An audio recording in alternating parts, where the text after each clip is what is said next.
After I dropped my son at the airport for a 2-week international trip, my housekeeper of 10 years sent me a single frantic text message. "Do not go home. Check the security cameras immediately." I pulled into a vacant diner parking lot and opened the live feed on my phone. What I saw on that screen changed my life forever. I am Edgar Rollins, 70 years old, and a retired forensic accountant for the Internal Revenue Service. Before I continue this story, let me know where you are watching from in the comments below. Hit like and subscribe if you have ever had to outsmart family members who thought you were a fool. The tires of my old sedan hummed against the asphalt as I pulled up to the international departure terminal. My son Aaron sat in the passenger seat aggressively tapping the screen of his phone. He was supposedly leaving for a critical 2-week business trip to London. We exchanged a brief hollow goodbye. He did not look me in the eye when he thanked me for the ride. I watched him retrieve his luggage from the trunk. He hauled 2 massive designer leather suitcases onto the curb. I could not help but contrast his extravagant luggage with the simple, durable canvas duffel bags I used during my 3 decades traveling the country as a forensic accountant for the Internal Revenue Service. Aaron always possessed a taste for unearned luxury. I waited until he disappeared through the sliding glass doors before shifting the car into drive. His wife Courtney had stayed behind at our sprawling estate. She claimed a severe migraine incapacitated her, requiring complete darkness and absolute silence. She was a white woman from a privileged background who never quite managed to hide her disdain for my modest habits. I accepted her excuse without question and left her to rest. The morning felt entirely routine. I navigated the heavy airport traffic and pointed my car back toward the suburbs, expecting to spend the next fortnight enjoying the quiet solitude of my home. I had no reason to suspect that my son had just orchestrated an elaborate deception right in front of my face. The sky was a clear, brilliant blue, completely at odds with the storm that was about to shatter my reality. I merged onto the interstate, settling into the middle lane for the 40-minute drive back to the estate. The radio played a low, soothing jazz melody. Exactly 15 minutes after I watched Aaron walk into the airport terminal, my phone vibrated violently against the center console. I ignored the first alert, keeping my eyes on the road. It vibrated again, followed by a third distinct buzz. I glanced down at the screen. The notifications were all from Maria, our housekeeper. Maria had worked for our family for 10 years. She was a woman of absolute routine and quiet professionalism. She never texted me unless it was an absolute emergency regarding the house maintenance. I activated the hands-free display. Her message did not contain a grocery list or a question about the plumbing. It contained strict, terrifying instructions. She commanded me not to return to the estate under any circumstances. She insisted I pull over immediately and access the hidden security cameras on my phone. My hands tightened around the steering wheel. The mundane tranquility of my morning evaporated instantly. Maria was not a woman prone to exaggeration or panic. If she told me to stop driving, something was critically wrong. I immediately signaled and crossed 2 lanes of traffic, taking the next exit ramp. My mind raced through a dozen terrible possibilities. I worried about a home invasion, a fire, or a medical emergency involving Courtney. I found an abandoned diner on the edge of the frontage road and pulled into the empty parking lot. I killed the engine and grabbed my phone. The silence in the car was deafening. I opened the message again to ensure I had not misread her panicked tone. The conflict had shifted from a peaceful drive to an urgent, mysterious alarm. I sat in the empty diner parking lot and accessed the encrypted surveillance application on my phone. The system required a complex alphanumeric password and a biometric scan. I installed these specific hidden security cameras myself exactly 5 years ago, shortly after my wife Josephine passed away. The loss of Josephine left the large estate feeling hollow and vulnerable. I did not install the system out of creeping paranoia or old age. I installed it because my entire career as a federal auditor taught me to trust empirical data over human assumptions. During my time with the IRS, I tracked millions of dollars across hidden offshore accounts and unraveled complex corporate fraud rings. I learned early on that people lie, but a well-placed lens and an unalterable ledger do not.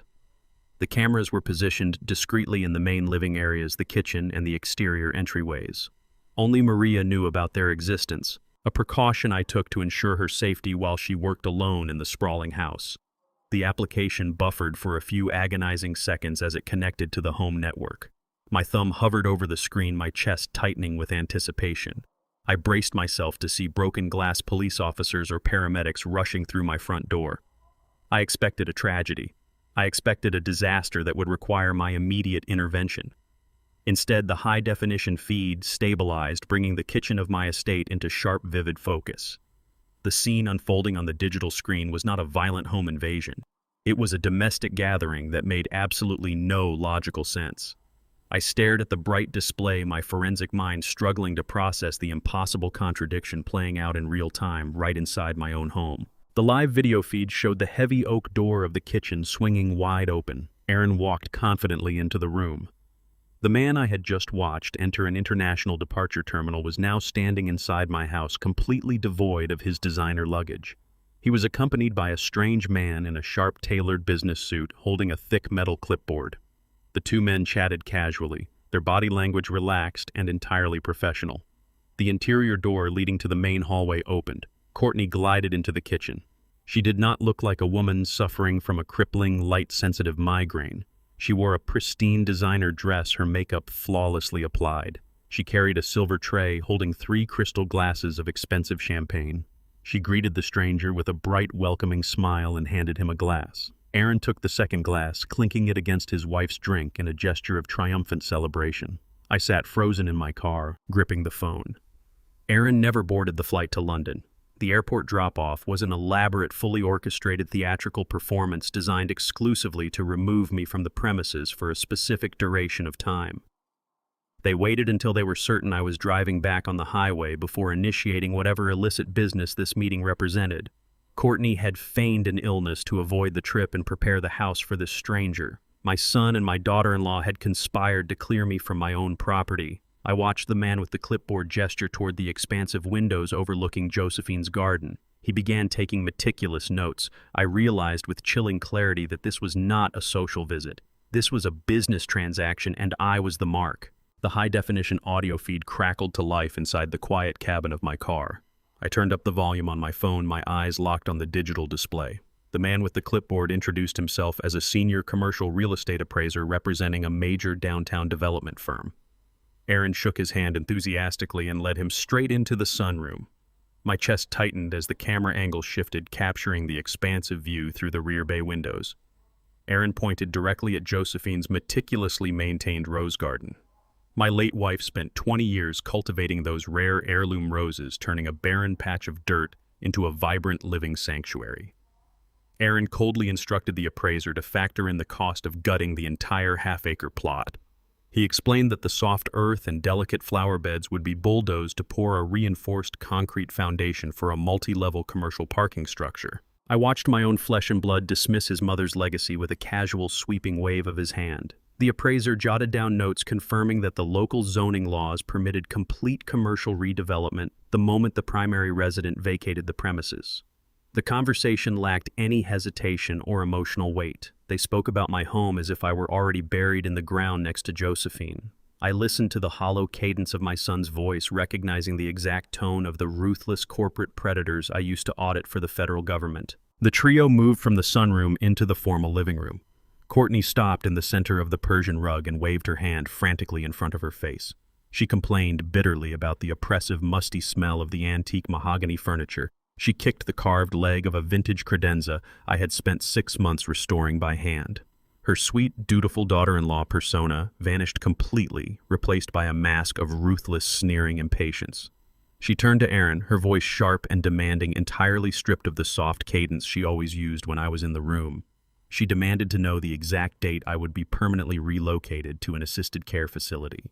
She paced across the hardwood floor, her designer heels clicking aggressively against the timber. She told the appraiser she refused to delay the demolition contractors a single day longer than necessary. She crossed her arms and stated she was exhausted from sharing a roof with an old man she utterly despised.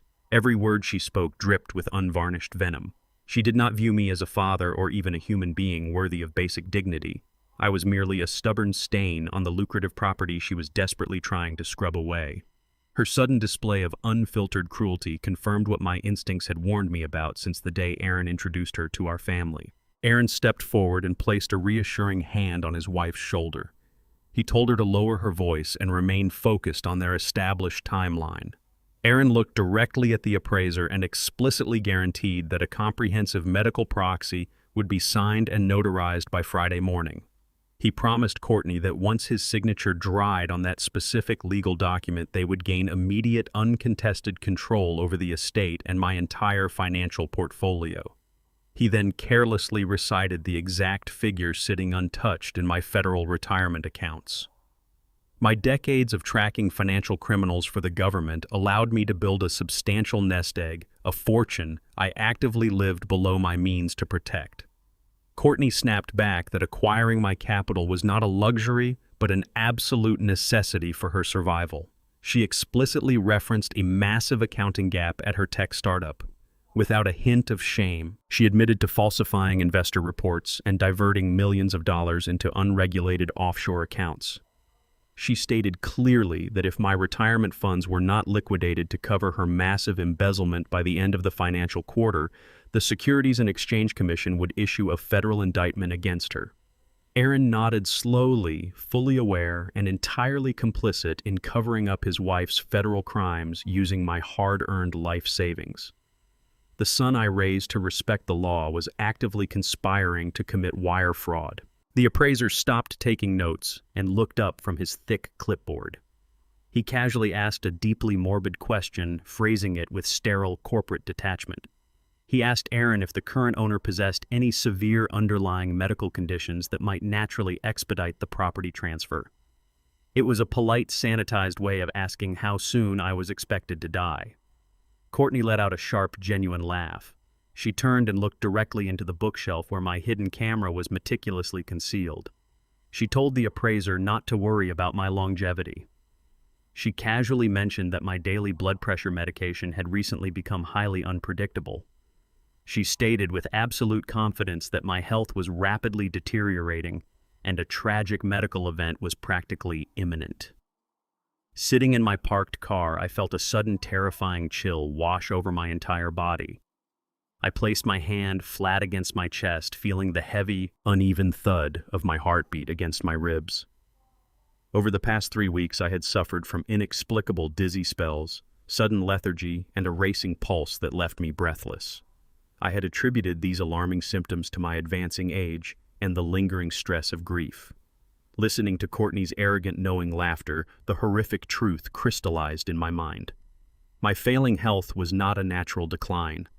My son and his wife were actively, systematically poisoning my medication to simulate a fatal cognitive collapse. I sat in the stifling heat of my vehicle and gripped the steering wheel until my knuckles ached.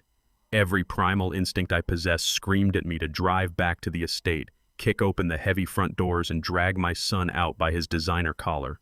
I wanted to shatter the arrogant smirk on Courtney's face and demand immediate answers. I forced myself to breathe slowly, relying on decades of disciplined federal training.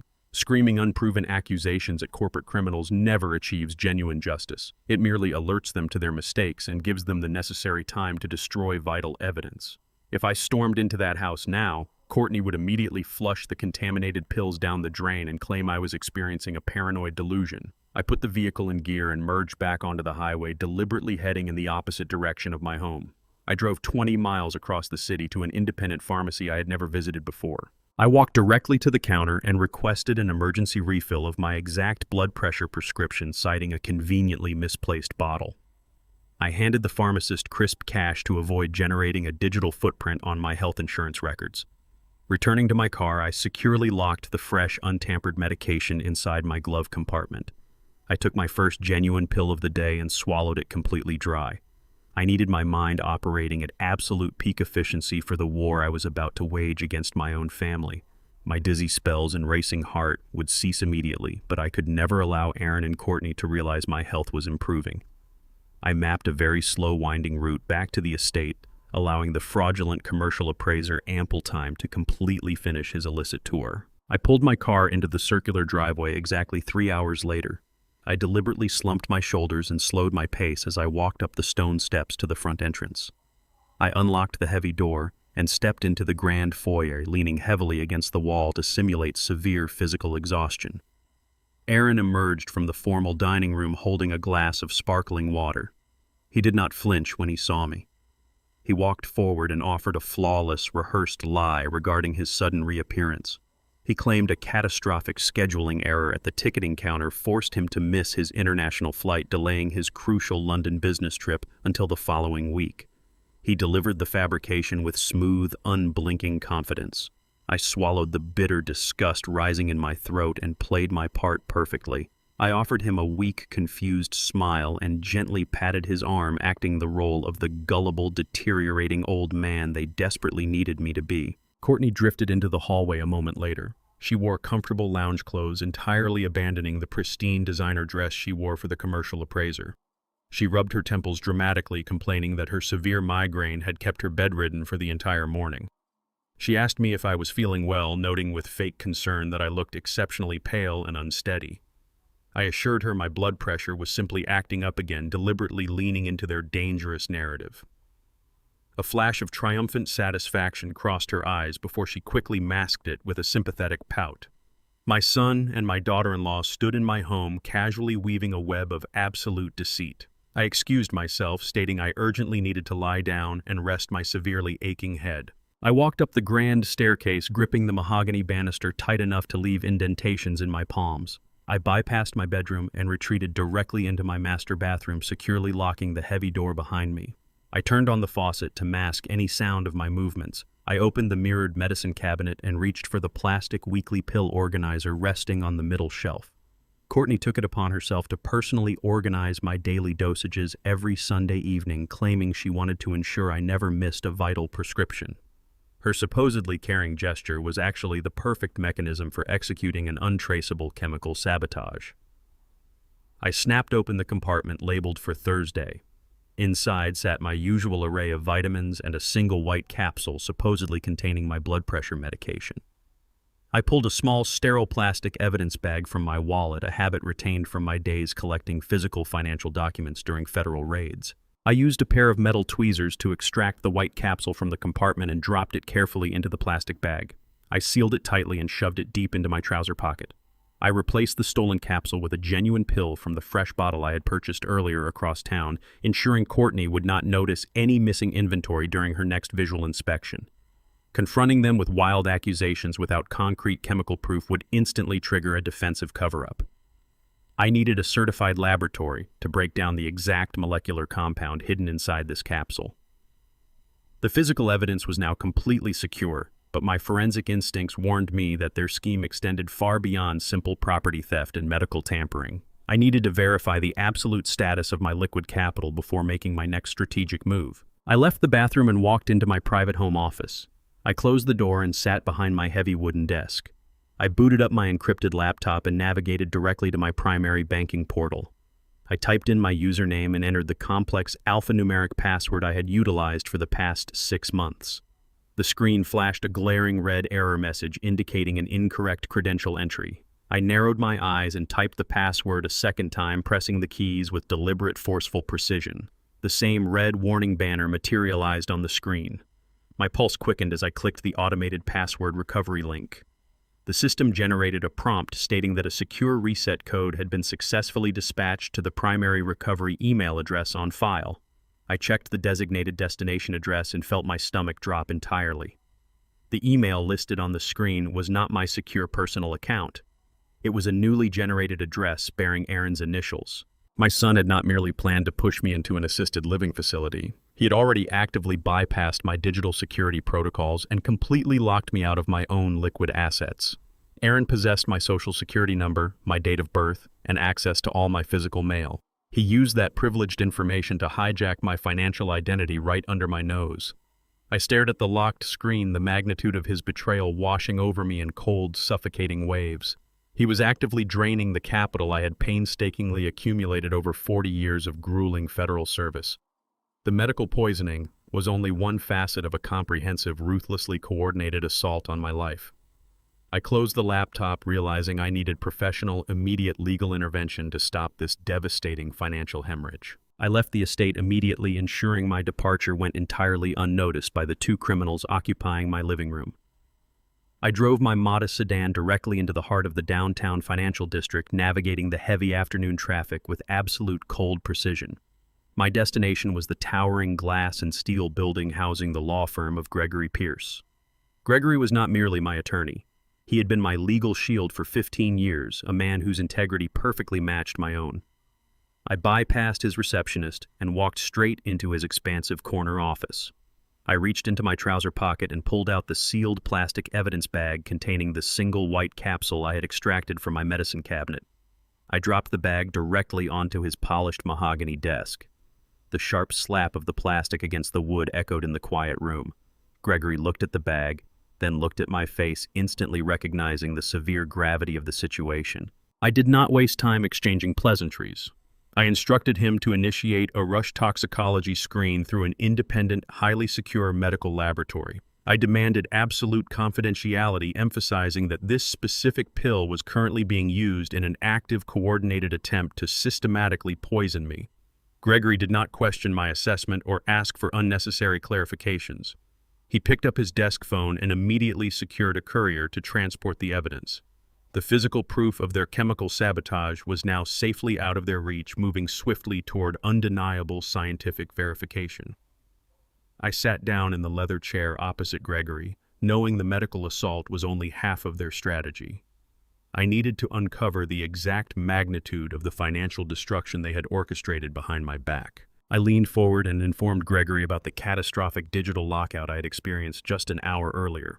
I explained how Aaron had systematically altered my primary banking passwords and hijacked the security recovery protocols, effectively severing my access to my own liquid assets.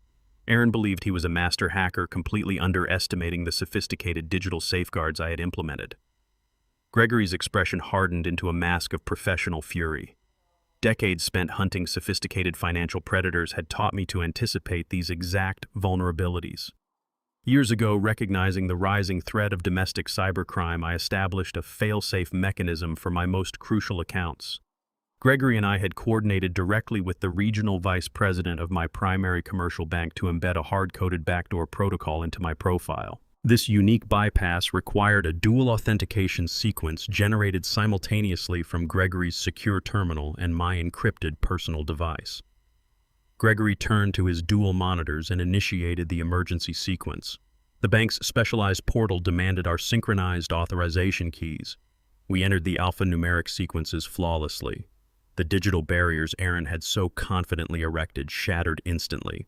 The screen refreshed, granting us absolute, unrestricted access to the master ledger of my entire financial portfolio. I watched the numbers populate the screen, preparing myself for the inevitable realization that my son had compromised my wealth. I had built my net worth meticulously, utilizing decades of federal government service to generate a fortress of financial security. I expected to see unauthorized withdrawals or subtle internal transfers.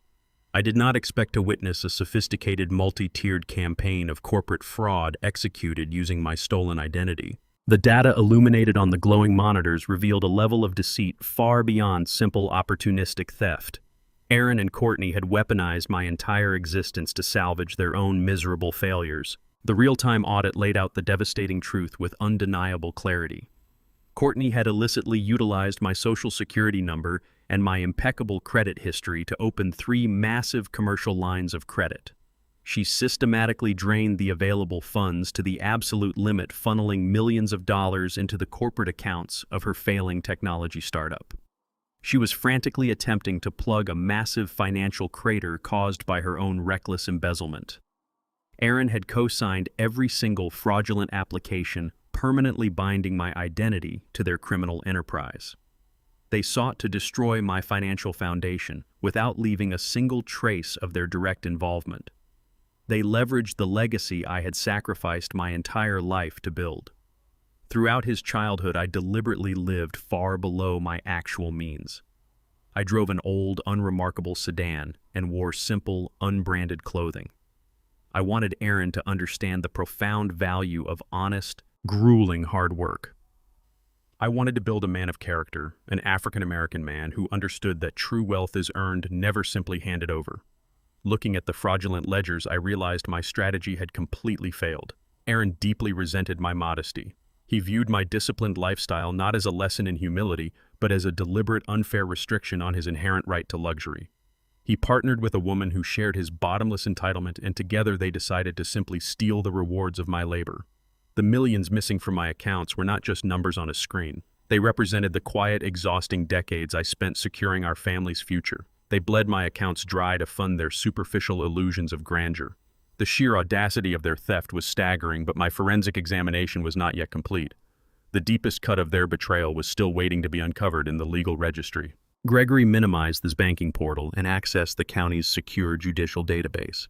He ran a comprehensive search using Aaron's name as the primary filing party. A new document materialized on the screen registered just 48 hours prior. Gregory's face went entirely pale as he read the summary of the filing. Aaron had officially petitioned the family court to secure a legally binding declaration of severe mental incompetence against me. He had already scheduled a mandatory in-home psychiatric evaluation for the upcoming Monday. He and Courtney intended to use the symptoms caused by their heavy sedatives to guarantee a diagnosis of advanced irreversible dementia. Their endgame was perfectly illuminated.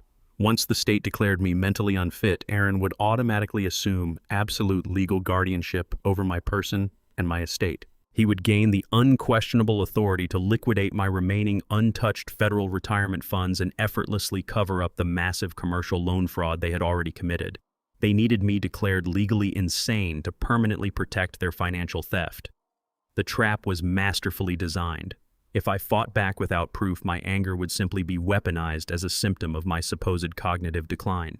If I did nothing, I would be locked inside a miserable state-run facility while they lived like royalty in the home I built for them.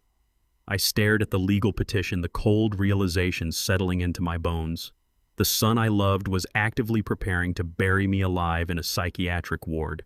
The time for silent observation was officially over. I stood up from the leather chair, buttoned my coat, and instructed Gregory to prepare the necessary counter-filings. I needed to walk back into my house and deliver the performance of a lifetime. I parked my sedan haphazardly in the circular driveway, deliberately leaving the front left tire resting on the freshly manicured grass. Stepping out of the vehicle, I dropped my keys directly into the dense hydrangeas flanking the front stone steps. I needed to convince Aaron and Courtney that their chemical sabotage was actively destroying my mind. I walked through the heavy front door and left it wide open.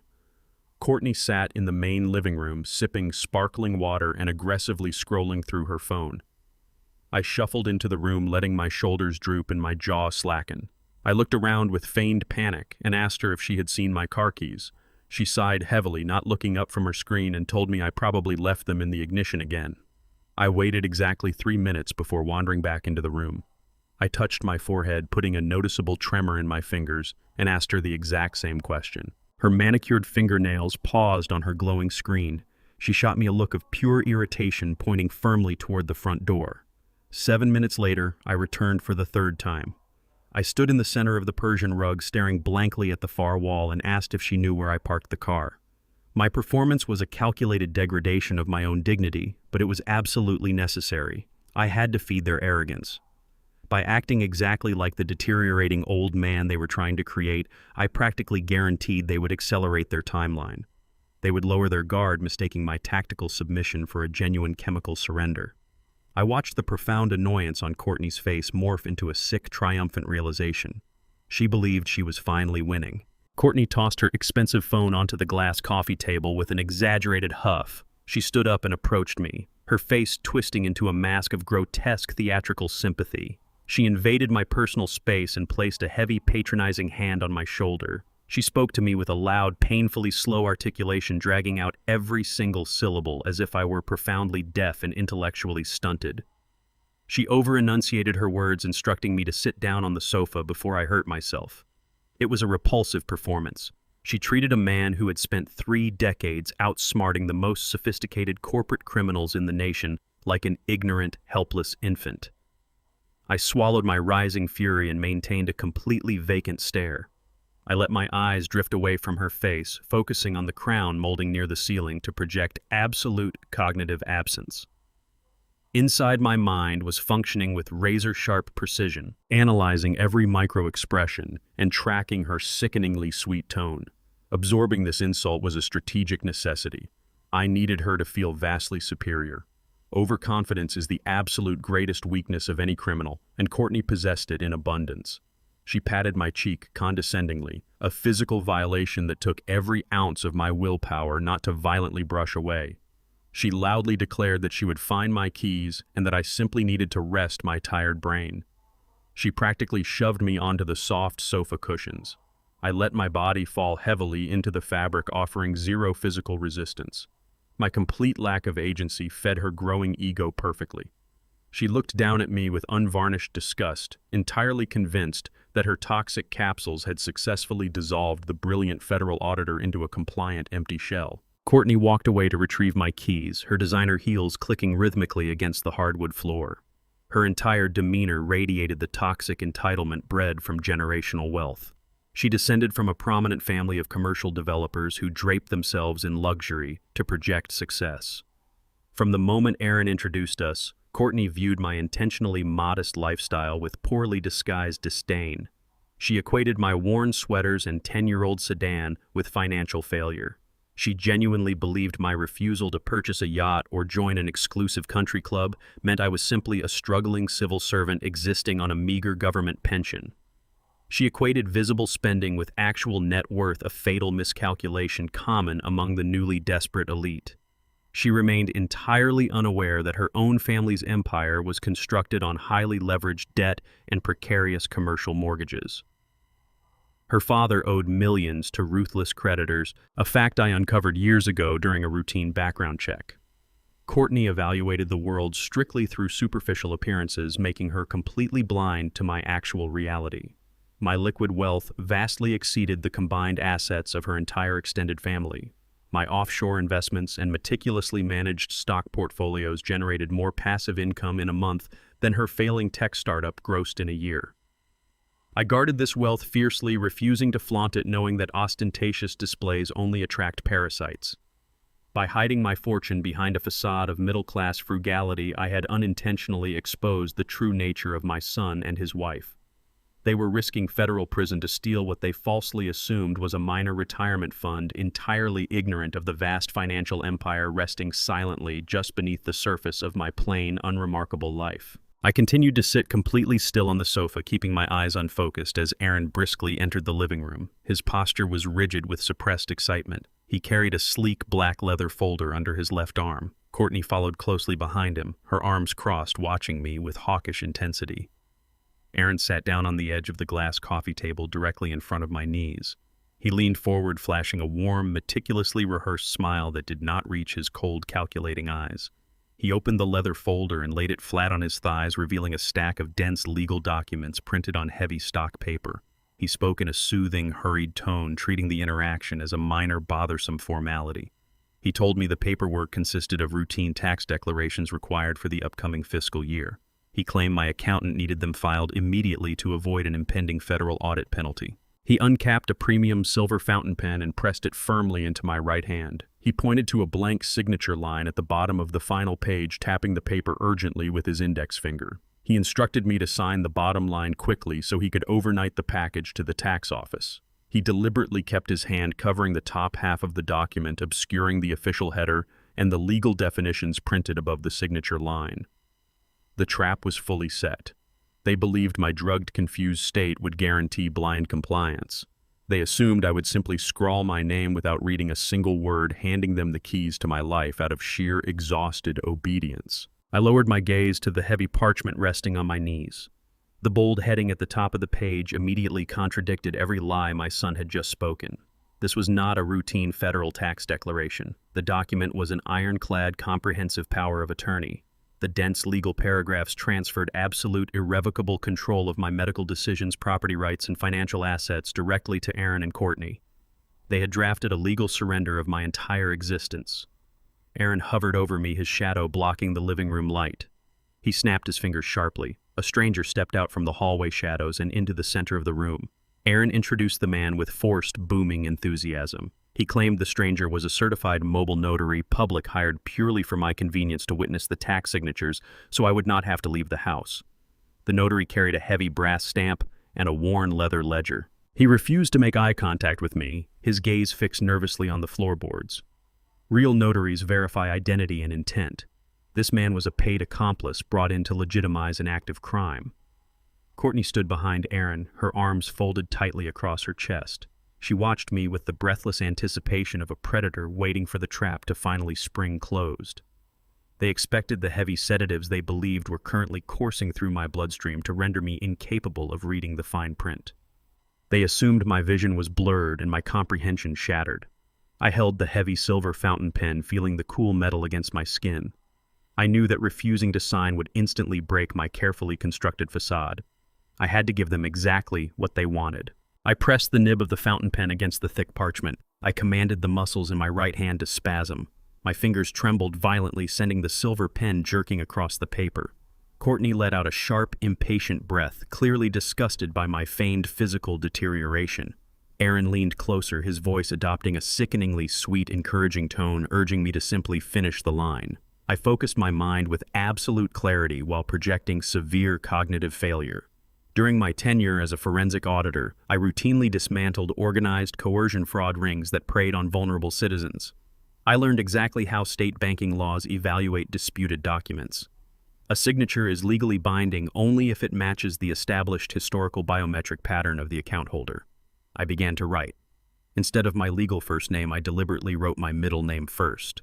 I followed this deliberate error with a highly specific, exaggerated cursive loop on the final letter of my surname. This specific loop was a recognized forensic marker of coercion, a physical distress signal I had trained bank fraud departments to identify. The signature looked like the desperate scribbling of a dying man. Legally, under strict state financial regulations, the document sitting on my lap was now completely void. It possessed zero binding authority. I let the pen slip from my trembling fingers. It clattered against the glass coffee table. I let out a long, shuddering sigh and slumped back against the sofa cushions. I allowed my eyes to roll back slightly, projecting total exhaustion. I had just handed them a worthless piece of paper perfectly disguised as the absolute surrender of my entire empire. They had no idea they had just sealed their own fate. Aaron snatched the leather folder off my lap before the ink had even completely dried. He slammed it shut with a sharp, echoing crack. A triumphant smirk broke across his face, entirely destroying his facade of a concerned son. The mask slipped completely, revealing the cold, calculating thief hiding underneath. He looked at Courtney. She let out a loud, breathless exhale of pure victory. Her eyes gleamed with the toxic satisfaction of a woman who believed she had just stolen millions of dollars without breaking a single sweat. Aaron turned to the corrupt notary. He slapped the man aggressively on the shoulder and handed him a thick white envelope. The envelope bulged with cash, the undisputed price of a compromised conscience. Aaron eagerly escorted the notary toward the grand front entrance. He spoke loudly about how he was relieved to finally have his father's affairs in proper order. The heavy wooden door slammed shut, echoing through the quiet house like a gunshot. Courtney did not even bother to look at me. She spun around on her designer heels and marched briskly toward the sunroom, already dialing her phone to contact the demolition contractors for the rose garden. I remained perfectly still on the sofa. My son believed he now held the absolute keys to my kingdom. He believed he had outsmarted a man who had spent 40 years dismantling the most sophisticated financial syndicates in the country. He thought my silence was the tragic result of his chemical tampering. He was completely blind to the reality of the situation. My silence was the calculated stillness of a predator waiting for the perfect moment to strike. The trap had not closed on me. It had closed entirely on them. I waited until Courtney's sharp voice faded into the distance before pulling myself up from the sofa. I maintained my slow, shuffling gait, dragging my feet across the hardwood floor. I moved deliberately toward the kitchen, portraying a man searching aimlessly for a glass of water. The kitchen was cool and shadowed. Maria stood by the marble island. She held a heavy woven laundry basket against her hip. Her knuckles were white. Her usually warm, dark eyes were red and swollen from crying. She saw me enter and immediately stiffened. She glanced nervously over her shoulder toward the hallway, terrified of being observed. She stepped forward, moving with urgent, silent speed. She brushed past me, pretending to carry the heavy basket toward the utility room. As our arms touched, I felt her cold fingers press a small, tightly folded piece of paper directly into the center of my palm. She did not make eye contact. Her face remained a mask of terrified submission. Her voice was barely a whisper, trembling with suppressed panic. She told me to read it outside. Courtney had ambushed her in the laundry room just 20 minutes ago. My daughter-in-law had ruthlessly terminated Maria's 10-year employment without a single cent of severance pay. Courtney demanded that Maria pack her belongings and permanently vacate the estate premises by Friday morning. They were systematically eliminating every potential witness to my impending demise. Maria was the only person in the house who truly cared for me, and Courtney had ruthlessly severed her lifeline. I closed my fist tightly around the small paper square. I nodded once to Maria, acknowledging the message.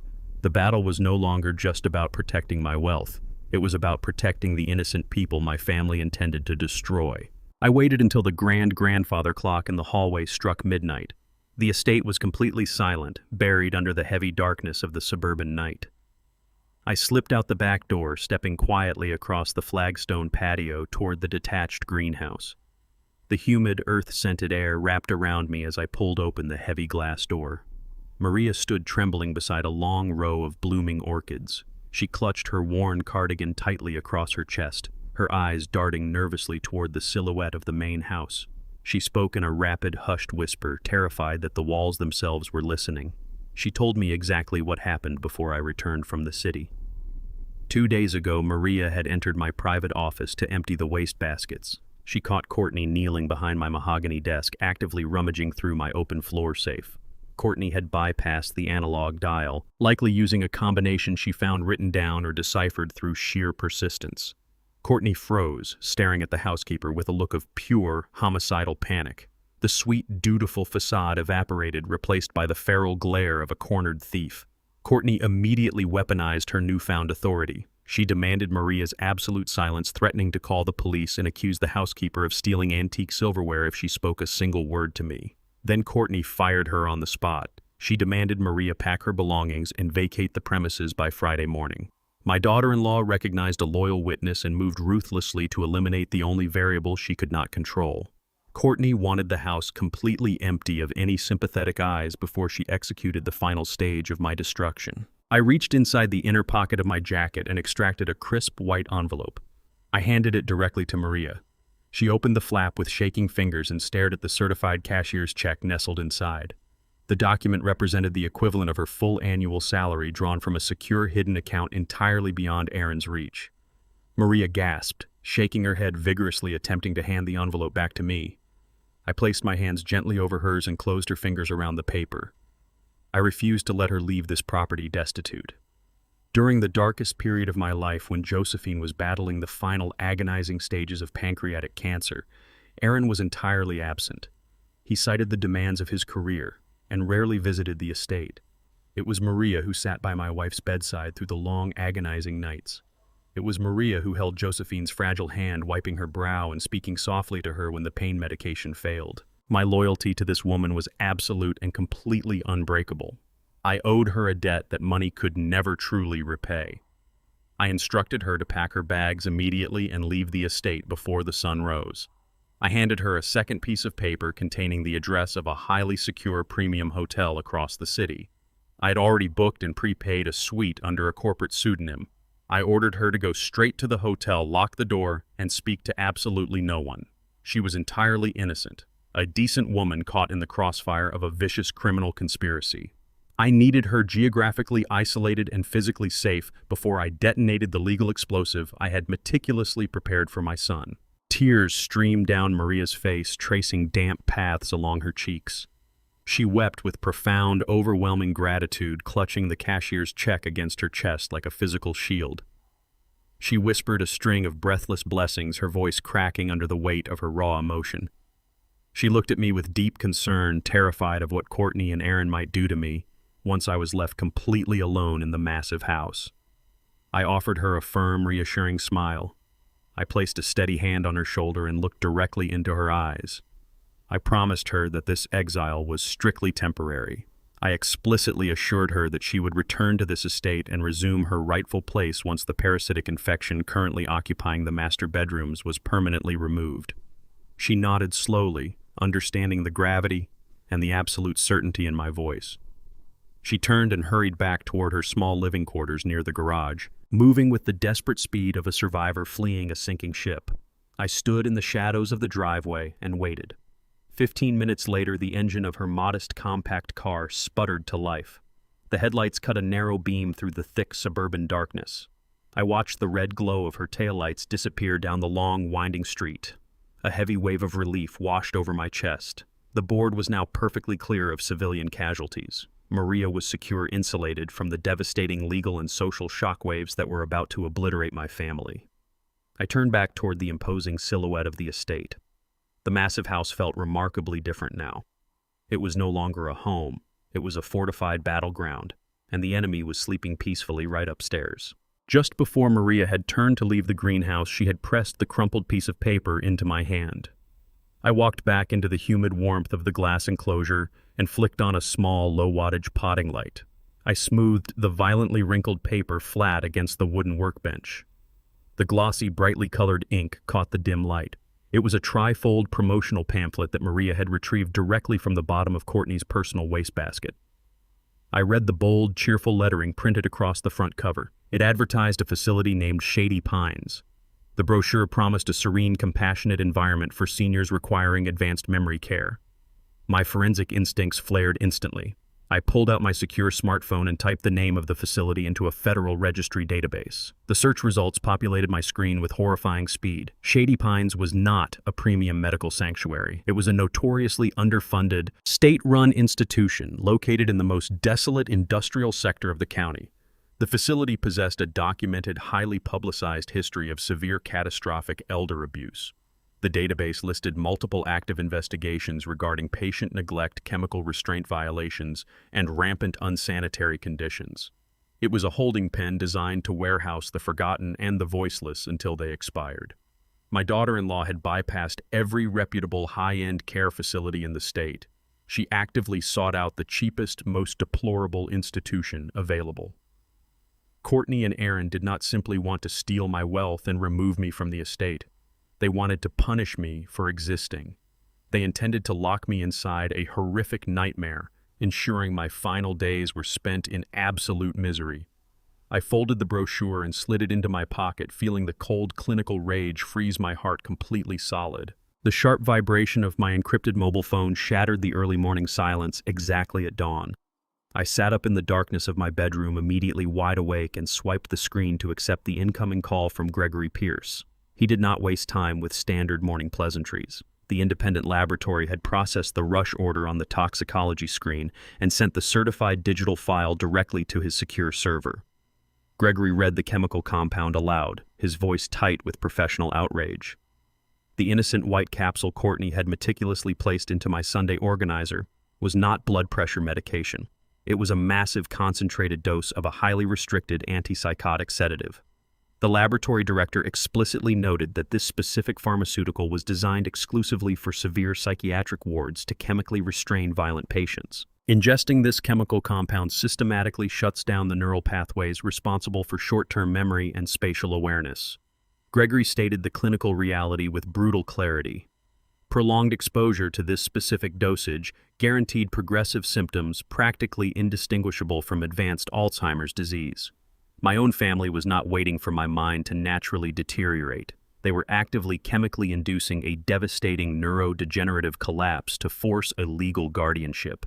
I instructed Gregory to archive the toxicology report in 3 separate encrypted offshore servers. The physical evidence was now fully backed by unimpeachable scientific documentation. My daughter-in-law had crossed the absolute boundary between financial fraud and attempted murder. I ended the call and walked toward the window, watching the suburban streets slowly illuminate. I needed more than just proof of their poison. I needed legally binding proof of my own sanity to completely neutralize the fraudulent psychiatric evaluation Aaron had scheduled for Monday. I dressed quickly in a tailored suit and retrieved my vehicle from the garage, leaving the estate before Aaron or Courtney woke up.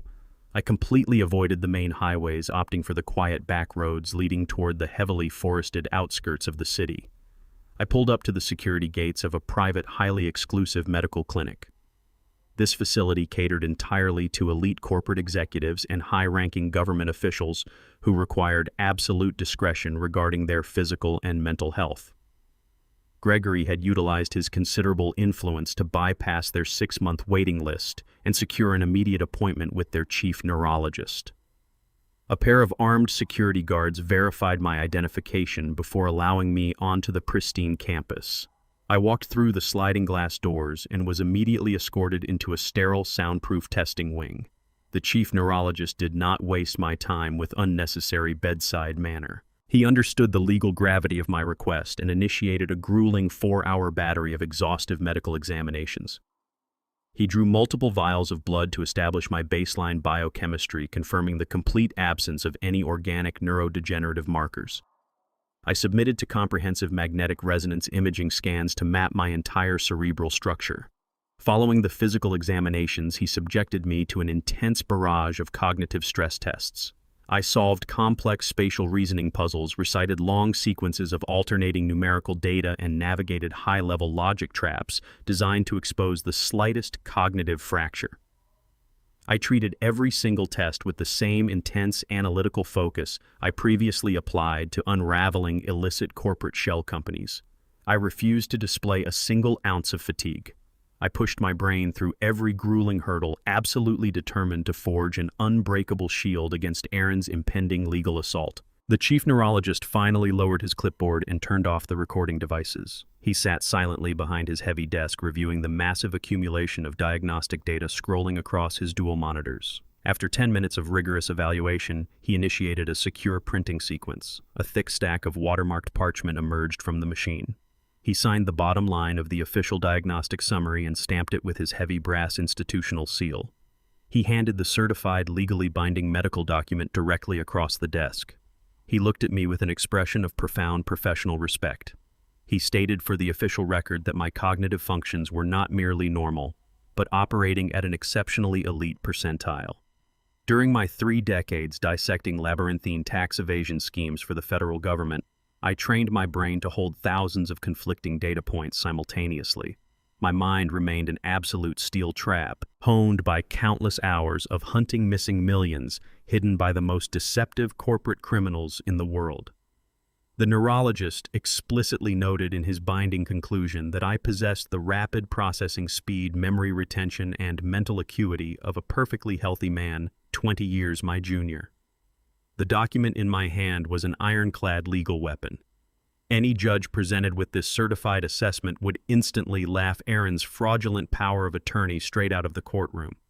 The state could never declare a man incompetent when the region's leading medical authority had just documented his exceptional psychological brilliance.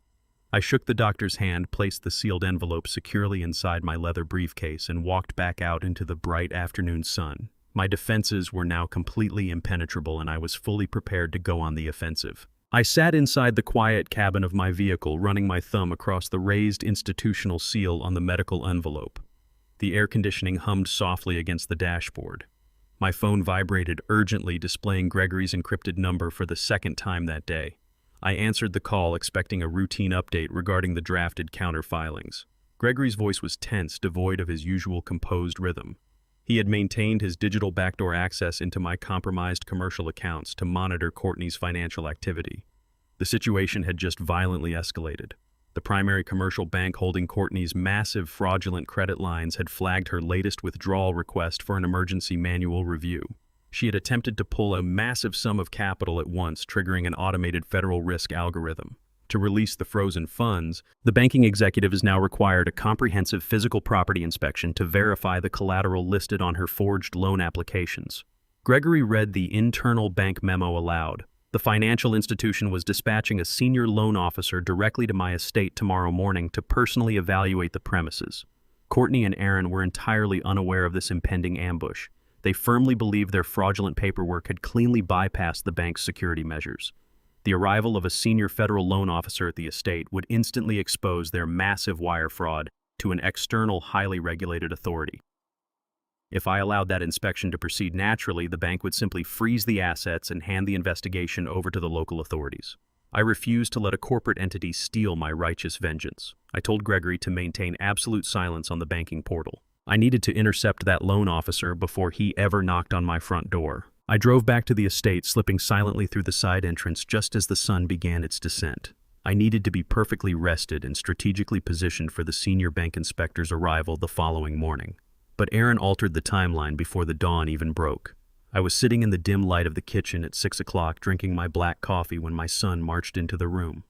He was dressed in a sharp, casual designer suit, projecting the image of a devoted, highly successful son taking time out of his busy schedule. He slapped his hands together loudly and announced that we were going on a special father-son drive.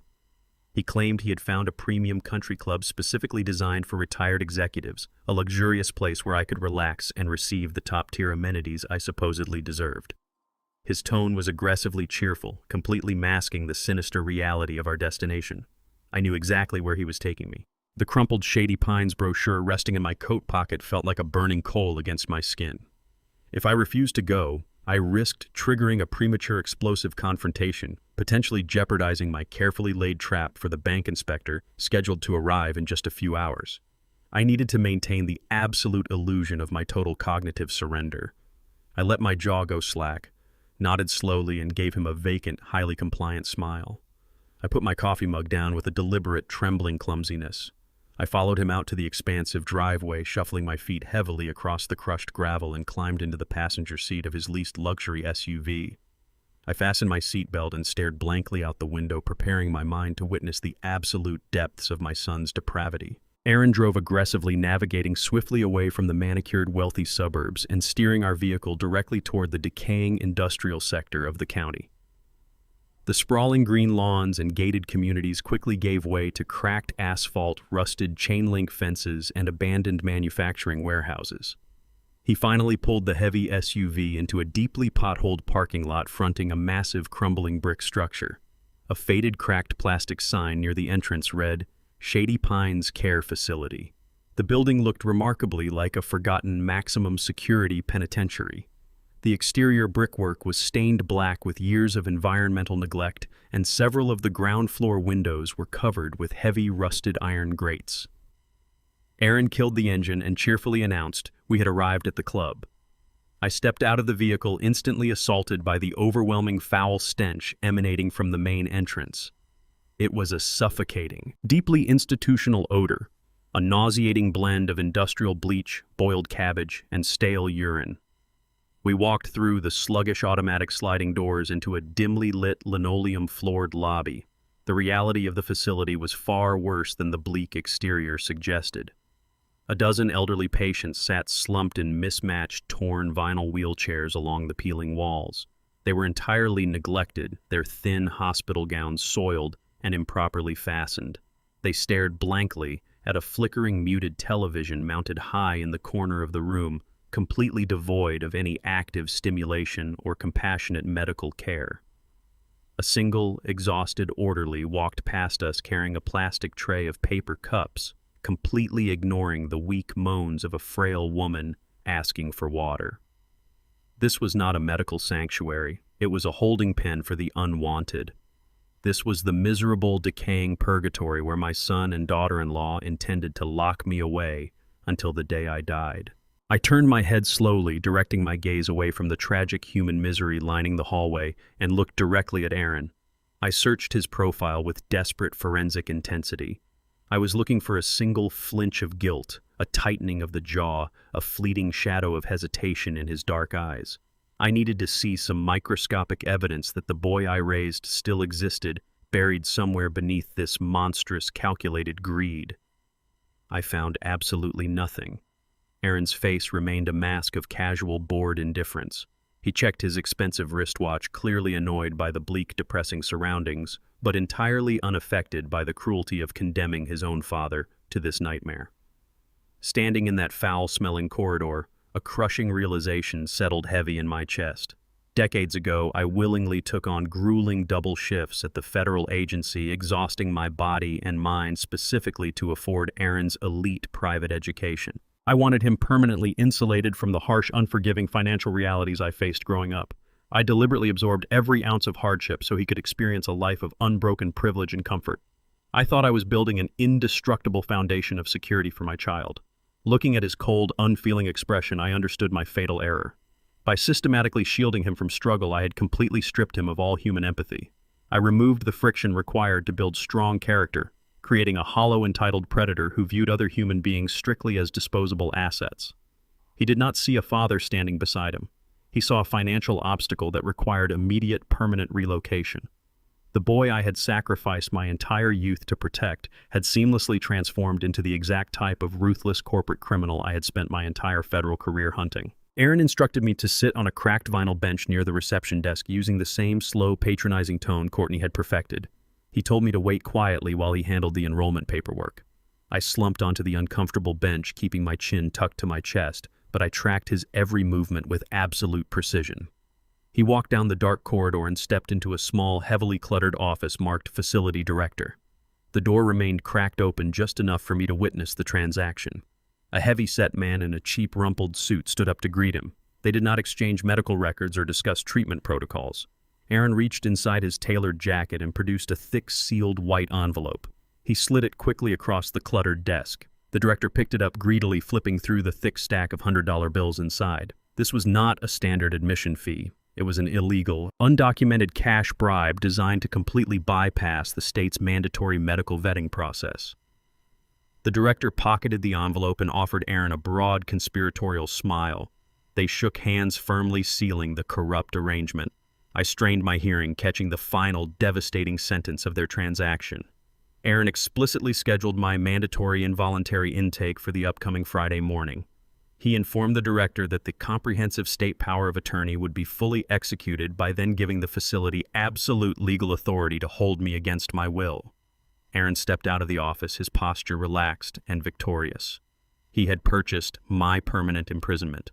He walked back to my bench, patting me gently on the shoulder, completely unaware that his Friday deadline meant absolutely nothing. The federal bank inspector was arriving at my estate in a matter of hours, and I was about to detonate their entire fraudulent empire. Aaron navigated the heavy luxury SUV back through the polished iron gates of the estate, parking near the front portico. He unlocked the passenger doors and gave me a final patronizing pat on the shoulder, reminding me to rest my tired, failing mind. I offered him a compliant, weary nod, letting my shoulders slump as I shuffled through the heavy front doors. I stood perfectly still in the shadowed foyer, listening intently as Aaron's vehicle crunched over the gravel driveway and sped away toward the downtown financial district. He had an afternoon strategy meeting with his corporate investors, leaving the sprawling property entirely empty. The moment the distant hum of his engine faded into the suburban silence, I dropped the pathetic facade of the deteriorating old man. My posture straightened, my jaw set into a rigid line, and a surge of calculated adrenaline rushed through my veins. I walked briskly to the garage, retrieved the spare keys from my secure lockbox, and slid into the driver's seat of my sedan. I navigated the winding suburban roads with clinical precision, driving straight into the heart of the towering financial district. My destination was the central branch of the commercial bank, currently holding Courtney's massive fraudulent credit lines. I parked my vehicle in the VIP underground garage and strode directly into the cavernous marble-floored lobby. The banking floor was bustling with afternoon clients, security personnel, and busy tellers handling routine transactions. I ignored the velvet ropes and the reception desk entirely. A junior security guard stepped forward to intercept me, raising a hand to block my path. I bypassed him smoothly, flashing a severe, authoritative glare that instantly froze him in place. Decades of federal service had taught me exactly how to walk into a corporate building like I owned it. I moved directly toward the frosted glass doors of the executive suites, knowing exactly who I needed to see to dismantle my son's criminal enterprise. I pushed through the heavy glass doors of the executive suite, entirely ignoring the frantic, stammering protests of an administrative assistant. I walked straight into the expansive corner office of William Vance, the regional vice president of commercial lending. William sat behind his massive mahogany desk, his head buried in a towering stack of thick financial portfolios. He looked up sharply, his face instantly flushing with sheer panic at the sudden unauthorized intrusion. His mouth opened to shout for security, but the words died instantly in his throat the moment his eyes locked onto my face. The vibrant color drained from his cheeks, leaving him entirely pale and speechless. William recognized me immediately. 15 years ago, during the absolute peak of my career with the federal government, I led a highly classified, aggressive audit of this exact commercial branch. I had meticulously uncovered a massive, deeply entrenched internal embezzlement ring operating right under William's nose. Rather than allowing the federal regulatory agencies to shut the entire branch down publicly, ruining the bank and destroying his career, I worked directly with him to quietly amputate the corrupt executives and rigorously restructure the bank's internal security protocols. I saved his professional life, his lucrative pension, and his public reputation. In this building, my credibility was absolute and entirely unquestionable. William stood up slowly, buttoning his tailored suit jacket with trembling fingers. He dismissed his frantic assistant with a sharp, dismissive wave of his hand and securely locked the heavy oak door behind me. He asked me what unprecedented federal crisis brought me back to his office after all these years. He naturally assumed I was there in an official, terrifying capacity. I walked toward his desk, pulled the heavy leather chair back, and sat down. I looked him dead in the eye and told him the crisis was entirely personal, but the catastrophic financial damage was happening right inside his bank. I unlatched my leather briefcase and began placing my documents onto the polished surface of the mahogany desk. I laid out my official retired federal identification, first immediately establishing my undisputed authority in the room. Next, I placed the heavily watermarked medical certificate from the chief neurologist, legally verifying my exceptional cognitive health. Finally, I dropped the independent toxicology report right in the center of his leather blotter. The bold red ink detailing the massive doses of antipsychotic sedatives glared under the bright office lights. William leaned forward, his eyes scanning the technical documents with growing visceral alarm. I did not give him time to process the shock or formulate unnecessary questions. I stated the facts with brutal, uncompromising clarity. I informed him that Courtney Rollins, operating under the fraudulent endorsement of my son Aaron, had systematically forged my signature to secure millions of dollars in commercial credit lines from this very institution. I pointed a steady finger at the toxicology report, explaining that the applicants were actively poisoning me with severe chemical restraints to orchestrate a fake dementia diagnosis. Their desperate endgame was to secure a legal guardianship and permanently bury their massive wire fraud under a mountain of psychiatric lies. William sat back heavily in his leather chair, a look of profound horror washing over his features. The grim realization that his bank had unknowingly funded a violent, coordinated criminal conspiracy against the man who had once saved his career left him utterly speechless. I demanded he pull up the internal corporate ledgers immediately. His fingers flew across his keyboard, bypassing firewalls to access the highly restricted commercial loan files. The digital screen illuminated Courtney's pending request for an emergency capital withdrawal. She was desperately trying to liquidate the remaining funds before her startup completely collapsed. I watched William's jaw tighten furiously as he verified every detail of my accusation. The fraudulent applications were perfectly documented, waiting for a final catastrophic approval. William stared at the glowing monitor, his knuckles turning white as he gripped the armrests of his chair. He immediately reached for his desk phone, passionately promising to freeze the compromised accounts flag, the applications for severe federal fraud, and summon investigators to arrest Aaron and Courtney by the end of the business day.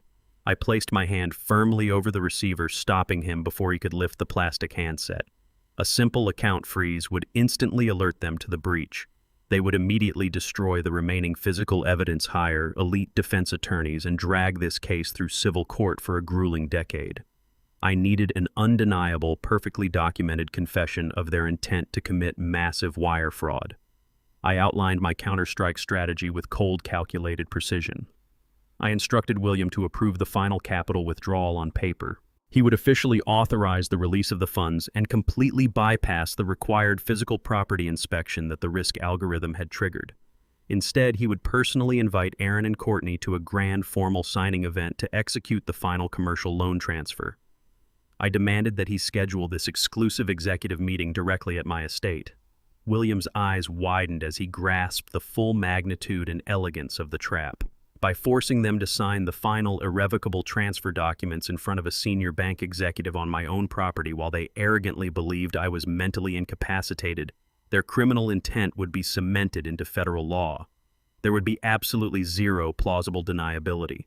No high-priced lawyer could ever argue that the fraud was a mere clerical error or a tragic misunderstanding. William nodded slowly, a hard, resolute edge returning to his professional demeanor. He picked up his silver pen and signed the preliminary approval forms. The snare was now officially armed. Aaron and Courtney believed they were walking into a triumphant financial victory, but they were actually marching straight toward their absolute destruction. The trap sprang shut early Thursday afternoon when Courtney received the direct phone call from William Vance. I sat quietly in the adjacent reading room, listening through the partially open French doors as the regional vice president flawlessly executed his role. He informed her that the Commercial Lending Committee had fully authorized the capital release and required nothing more than a formal witnessed signature at our estate to finalize the transfer. Courtney practically vibrated with manic ecstasy. She slammed the phone down and let out a piercing shriek of absolute triumph. In her mind, she had just secured millions of dollars and permanently salvaged her failing technology startup without facing a single consequence. She was absolutely certain her forged documents and my sabotaged signature had easily bypassed the institutional safeguards. Her ego demanded an immediate ostentatious display of victory. Within an hour, she had transformed the estate into a staging ground for her vanity. She completely disregarded the massive financial crisis she was supposedly recovering from and immediately hired a premium elite catering company from the city center. She demanded beluga caviar imported vintage champagne and a full staff of white-gloved waitstaff to serve her every whim. She aggressively tapped her phone screen, sending out urgent exclusive invitations to 20 wealthy socialites, rival startup founders, and the exact real estate developers she desperately needed to impress. She was utilizing my home and the illusion of my money to project a sudden massive influx of corporate power. The estate buzzed with frantic energy as delivery vans arrived and caterers began arranging crystal flutes and silver platters across the main dining room. Courtney paced the hardwood floors, barking harsh orders at the hired staff, meticulously orchestrating a lavish evening gala designed entirely to worship her own fabricated success. Amidst the chaotic preparations, Courtney spotted me standing quietly near the base of the grand staircase. She marched across the foyer, her designer heels snapping sharply against the marble tiles. Her face hardened into a mask of cruel, unyielding authority. She did not ask for my cooperation, nor did she frame her demand as a polite request for an ailing father. She explicitly ordered me to retreat to the master bedroom and remain completely locked inside for the entire duration of the evening. She wanted no visual reminders of the man whose life she was actively dismantling. She leaned in close, her voice dripping with venomous condescension. She bluntly stated that my confused, shuffling presence would completely ruin the curated aesthetic of her victory celebration. She claimed my deteriorating state would only make her important guests deeply uncomfortable and jeopardize the vital networking she needed to accomplish. She instructed me to take my heavy sedatives, go to sleep, and let the real adults handle the future. Her sheer audacity was breathtaking. She was actively preparing to sign a fraudulent document to steal my entire net worth, and she had the nerve to banish me from my own living room to ensure a perfect party atmosphere. I looked down at the floor, letting my shoulders slump inward. I offered zero resistance, nodding submissively like a broken, defeated old man. I turned away and gripped the wooden banister, dragging my feet heavily as I slowly climbed the stairs. I played the role of the docile victim, flawlessly feeding her delusion of absolute control. I walked down the long hallway, stepped into the master suite, and closed the heavy oak door. I heard the lock click into place. She genuinely believed she had safely disposed of me, completely unaware that she had just given me the perfect strategic isolation to prepare for the true main event. I sat in the wingback chair near the bay window of my bedroom, engulfed in the gathering evening shadows. The heavy oak door muted the noise, but it could not entirely block the sound of the lavish spectacle unfolding directly beneath me. I listened to the sharp clinking of crystal champagne flutes and the loud, arrogant bursts of laughter echoing from the first floor. The noise drifted up the grand staircase, carrying the distinct hollow sound of superficial networking and fabricated wealth. I could hear the pulsing heavy bass of the hired string quartet trying desperately to elevate the crass commercialism of the event. Courtney was holding court, surrounded by sycophants and predators, actively boasting about a financial triumph built entirely on my stolen identity. Hearing that vulgar display of greed echoing through my home ignited a deep, visceral anger within my chest. This estate was never intended to be a stage for corporate vanity. During the prime of our lives, Josephine used to host quiet, soulful dinners in that exact dining room. My late wife filled this house with genuine warmth, inviting close friends, struggling artists, and dedicated civil servants who valued intellect and character over material wealth. Her gatherings were marked by deep conversations, rich laughter, and an authentic, unbreakable sense of community. Josephine curated a space where humanity mattered more than the balance of a checking account. she would have been profoundly disgusted by the sheer unadulterated avarice currently polluting our home. Courtney had ruthlessly mutated our family sanctuary into a shallow, grotesque theater of deception.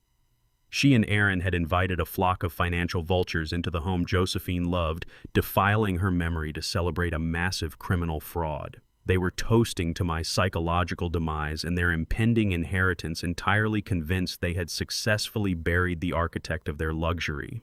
I stared down at the dark hardwood floor, letting the echoes of their arrogance fuel the cold, clinical rage hardening inside my mind.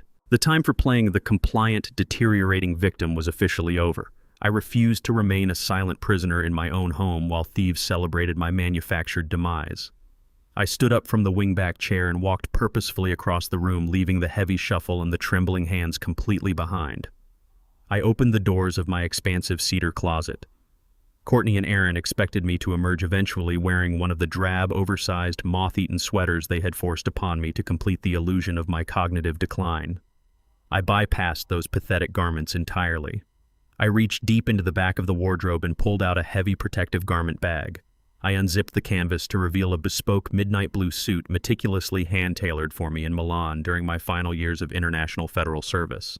The fabric was immaculate, the cut sharp and unforgiving. I stripped off the humiliating, baggy clothing of the helpless old man and dressed myself with absolute methodical precision. I fastened a crisp white shirt, adjusted a deep crimson silk tie, and slipped into the tailored jacket. The suit fit perfectly, its sharp lines and structured shoulders instantly restoring the imposing authoritative posture I had utilized to intimidate corrupt banking executives across the globe.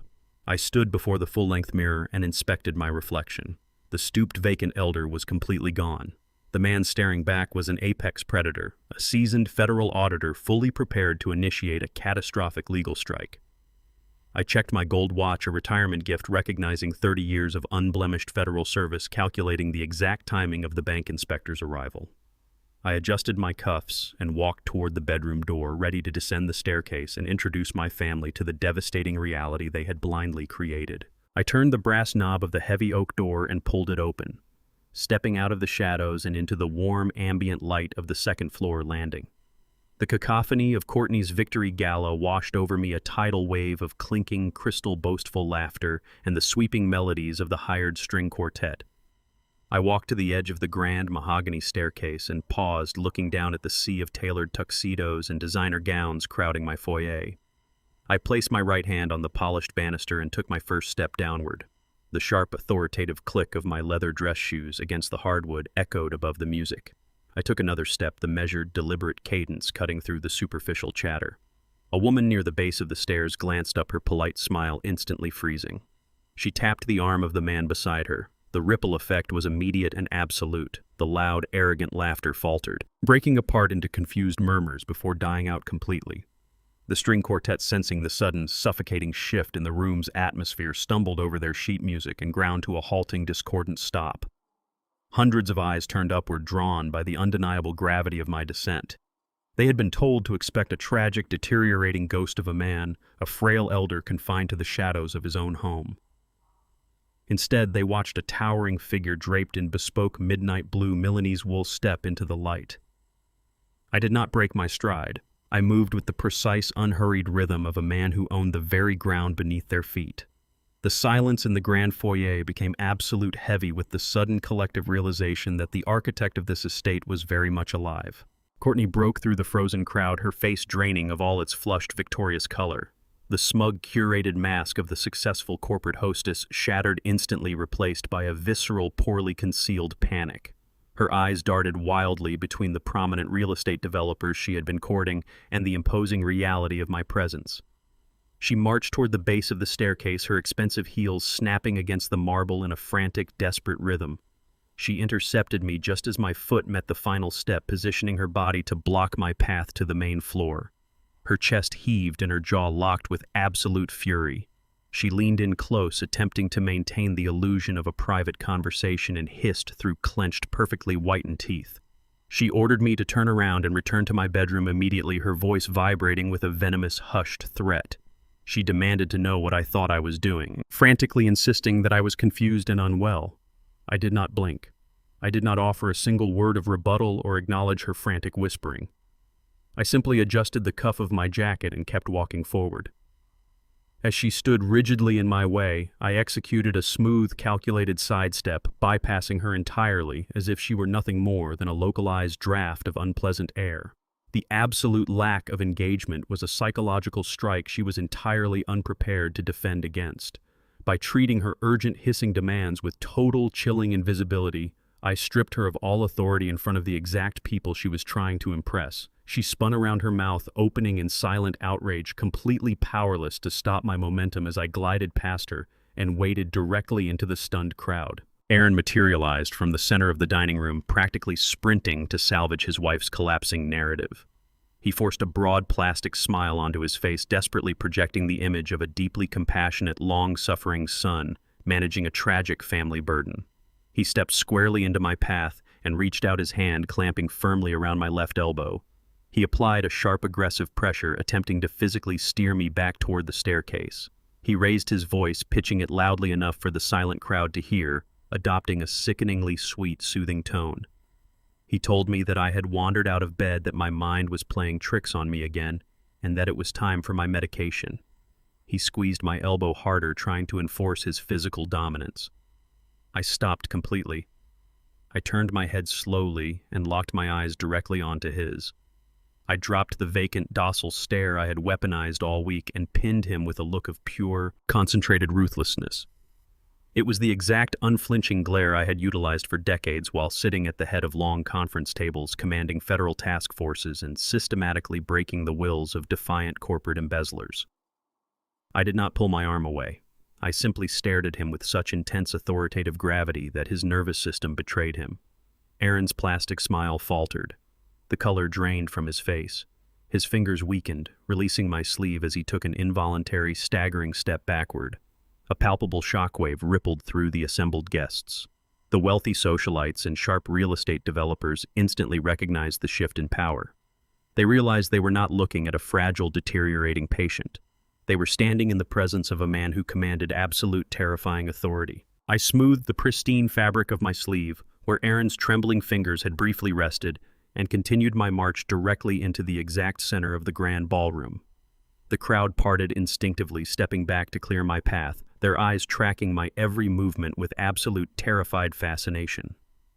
I stopped beside an ornate silver serving station laden with premium champagne and imported caviar. A hired waiter in a crisp white uniform stood frozen behind the table, his eyes wide with uncertainty. I reached past the glittering flutes of alcohol and picked up a tall, heavy crystal glass filled with sparkling water. I picked up a polished silver serving spoon resting near the ice bucket. I turned to face the entire assembly, my posture perfectly erect, holding the crystal glass high in the air. I brought the silver spoon against the rim. The sharp, clear chime rang out, cutting through the heavy, suffocating silence of the room like a warning bell. I tapped the glass a second time, demanding the absolute attention of every single corporate investor, socialite, and predator my son had invited into my home. I looked around the room, letting my gaze sweep over the crowd before settling coldly on Aaron and Courtney, who stood paralyzed near the staircase. I projected my voice, keeping the tone smooth, resonant, and entirely devoid of the cognitive weakness they had so heavily advertised. I welcomed the guests to my estate and thanked them for gathering under such remarkably fraudulent pretenses. I announced that before they enjoyed another sip of stolen champagne, I had a highly detailed, crucial presentation to deliver regarding the immediate permanent future of this property, my financial portfolio, and the criminal liabilities of their hosts. Aaron shattered the heavy silence with a harsh, barking laugh that echoed awkwardly across the marble foyer. The sound was entirely devoid of genuine humor, a brittle and desperate attempt to shatter the sudden tension paralyzing his high-profile guests. He quickly stepped forward, strategically positioning his body between me and the consortium of commercial real estate developers he had been relentlessly courting all evening. He raised his hands in a placating gesture, flashing them a practiced apologetic smile. He shook his head with feigned tragic exhaustion, loudly proclaiming that he was deeply sorry for this uncomfortable interruption. He stated with smooth, rehearsed sorrow that I was suffering from a severe, sudden dementia episode, a tragic symptom of my rapidly advancing cognitive decline. He assured the developers that these outbursts were an unfortunate part of his daily reality as a devoted caregiver. Courtney immediately moved to stand beside him, nodding emphatically, her face a carefully constructed portrait of filial concern. Aaron turned back to the investors, his voice dropping into a conspiratorial, reassuring register. He promised them that my confused ramblings meant absolutely nothing, and that the planned property transfer would proceed exactly as scheduled. He insisted that the legal framework for the acquisition was completely secure, and urged everyone to return to their champagne while he gently escorted me back to my medical confines. He was desperately trying to re-establish the illusion of his complete authority, banking on the natural human instinct to avoid the uncomfortable spectacle of a deteriorating mind. He thought he could simply talk over me, burying the truth under a thick layer of feigned pity and corporate reassurances. He completely underestimated the tactical payload I was about to deliver. I did not allow his pathetic narrative to breathe for another second. I stepped around Aaron with the same fluid, dismissive motion I had used on his wife, completely ignoring his extended guiding hand. I walked directly toward the lead commercial developer, a sharp, impeccably dressed man who had been observing the entire exchange with calculating, narrowed eyes. I reached inside the interior pocket of my tailored midnight blue jacket and extracted a thick, heavy legal document bound by a thick brass seal. I held the packet firmly, feeling the satisfying weight of absolute, irrefutable truth in my hands. I extended my arm and handed the certified dossier directly to the lead developer. He accepted it instinctively, his fingers brushing the raised embossing of the federal notary stamp. I turned my body to ensure my voice carried perfectly to every single corner of the silent ballroom. I announced that the lucrative real estate acquisition they were currently celebrating was a complete structural impossibility. I informed the gathered consortium that exactly 5 years ago I had legally transferred the absolute ownership of this entire sprawling estate into an irrevocable blind trust. I explicitly detailed that the trust was entirely managed and overseen by a strictly regulated federal charity completely immune to any external familial interference. The words struck the room like physical blows. The opulent gala froze, every guest hanging on the precise legal terminology I was deploying. I explained that the property rights had been permanently severed from my personal portfolio half a decade before Aaron even conceived his fraudulent power of attorney. The grand, sprawling estate they were standing in, the very land they intended to bulldoze and pave over for a massive commercial payout, was legally untouchable. I let the sheer magnitude of the revelation settle over the crowd before driving the final nail into my son's fabricated empire. I looked directly at the circle of wealthy investors and explicitly stated that Aaron and Courtney Rollins did not own a single square inch of the land beneath their expensive designer shoes. I made it absolutely clear that they possessed zero equity, zero collateral, and zero legal authority to negotiate any form of sale or development contract. A hushed, horrified gasp rippled through the assembled socialites. The sudden exposure of Aaron's massive deception stripped away the evening's glamorous veneer, leaving only the ugly, naked reality of their greed. Years ago, shortly after Josephine passed away, I recognized the terrifying trajectory of my son's moral decay. I saw his growing obsession with status and his complete disregard for ethical boundaries. I refused to let the sanctuary my wife and I built be consumed by his insatiable avarice. I established the irrevocable trust with a very specific, ironclad mandate. Upon my eventual passing, the entire estate was legally bound to be converted into a comprehensive rehabilitation and educational center for marginalized youth. I designed the legal architecture specifically to protect the property from exactly this type of predatory inheritance theft. I secured our legacy against the very monster I had unwittingly raised. Aaron had spent the last 6 months aggressively leveraging an asset that had vanished from his reach years ago. Every signature he forged, every medical evaluation he bribed, and every corporate loan he desperately secured was anchored to a massive fundamental illusion. He was attempting to sell a ghost, and he had just invited his most powerful, ruthless victims directly into my home to witness his complete exposure. The lead commercial developer broke the heavy silence. He rapidly scanned the certified deed, his eyes tracking across the undeniable legal covenants and the heavy federal stamps. The color violently drained from his face as the catastrophic financial reality registered in his mind. His fingers went slack. The delicate crystal champagne flute slipped from his grip, shattering against the polished hardwood floor in an explosive burst of glass and sparkling wine. He did not even flinch at the sound. He slowly lifted his head, his eyes burning with a dangerous, unrestrained fury, and locked his gaze entirely on Aaron. The developer realized instantly that he had been aggressively manipulated into attempting to purchase stolen assets, a move that would have utterly destroyed his own firm's reputation and triggered severe federal investigations. The air in the room crackled with the imminent threat of massive corporate retaliation. Aaron took another staggering step backward, his mouth opening and closing silently, completely unable to formulate a single cohesive lie to save himself. Courtney gripped the edge of a catering table, her knuckles white, her breathing shallow and ragged as her entire social and financial world disintegrated before her eyes. Before Aaron could mount any sort of pathetic defense, the crowd near the heavy double doors parted. William Vance, the regional vice president of commercial lending, stepped smoothly out from the shadows of the foyer.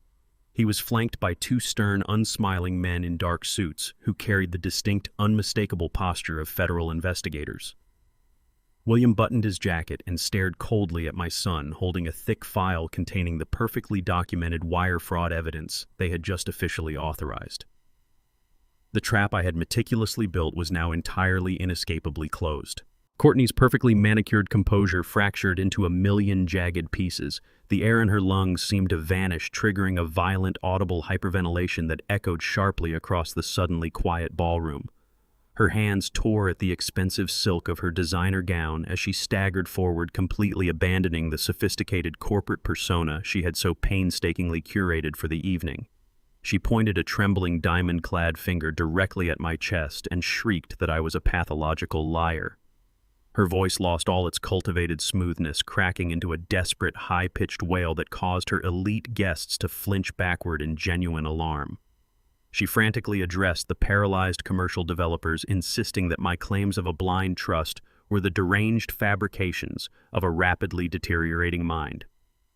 She spun around to face William Vance and the stoic federal investigators, violently asserting her absolute legal dominance over the estate.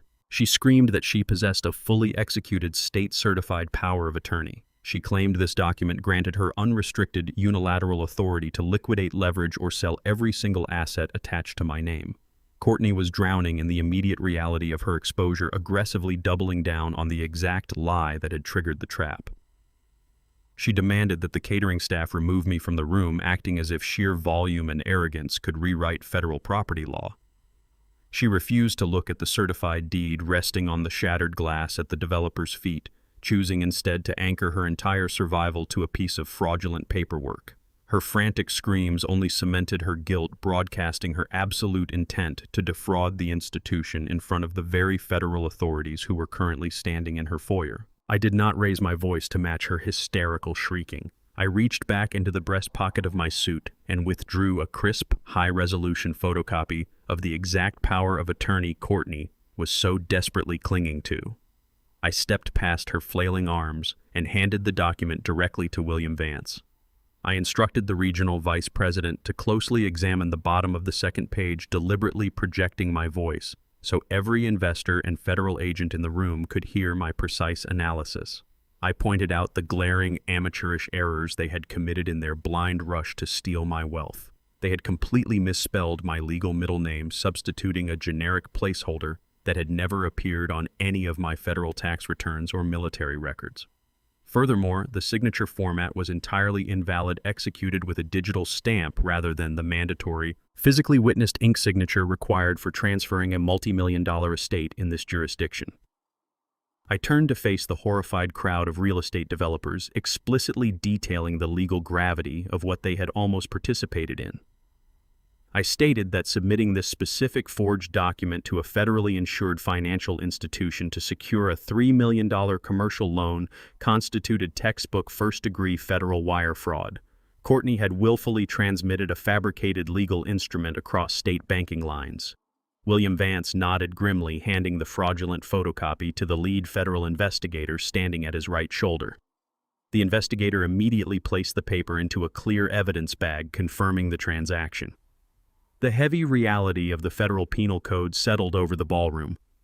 Courtney's ultimate weapon, the document she believed granted her total financial supremacy, was officially logged as the primary exhibit in her impending federal indictment. The immediate social execution of Courtney Rollins began before the federal agent even sealed the evidence bag. The cluster of 20 wealthy socialites and rival startup founders whom Courtney had specifically invited to witness her coronation instantly turned on her with predatory efficiency. A harsh buzzing wave of frantic whispers swept through the room, completely replacing the sophisticated classical music that had previously filled the air. These were people who survived on reputation exclusivity and the utter avoidance of legal liability. They recognized a sinking ship and violently distanced themselves from the wreckage. Several of the most prominent women in the crowd simultaneously pulled out their smartphones, their thumbs flying across the glass screens as they texted the explosive details of the scandal to the rest of their elite circle.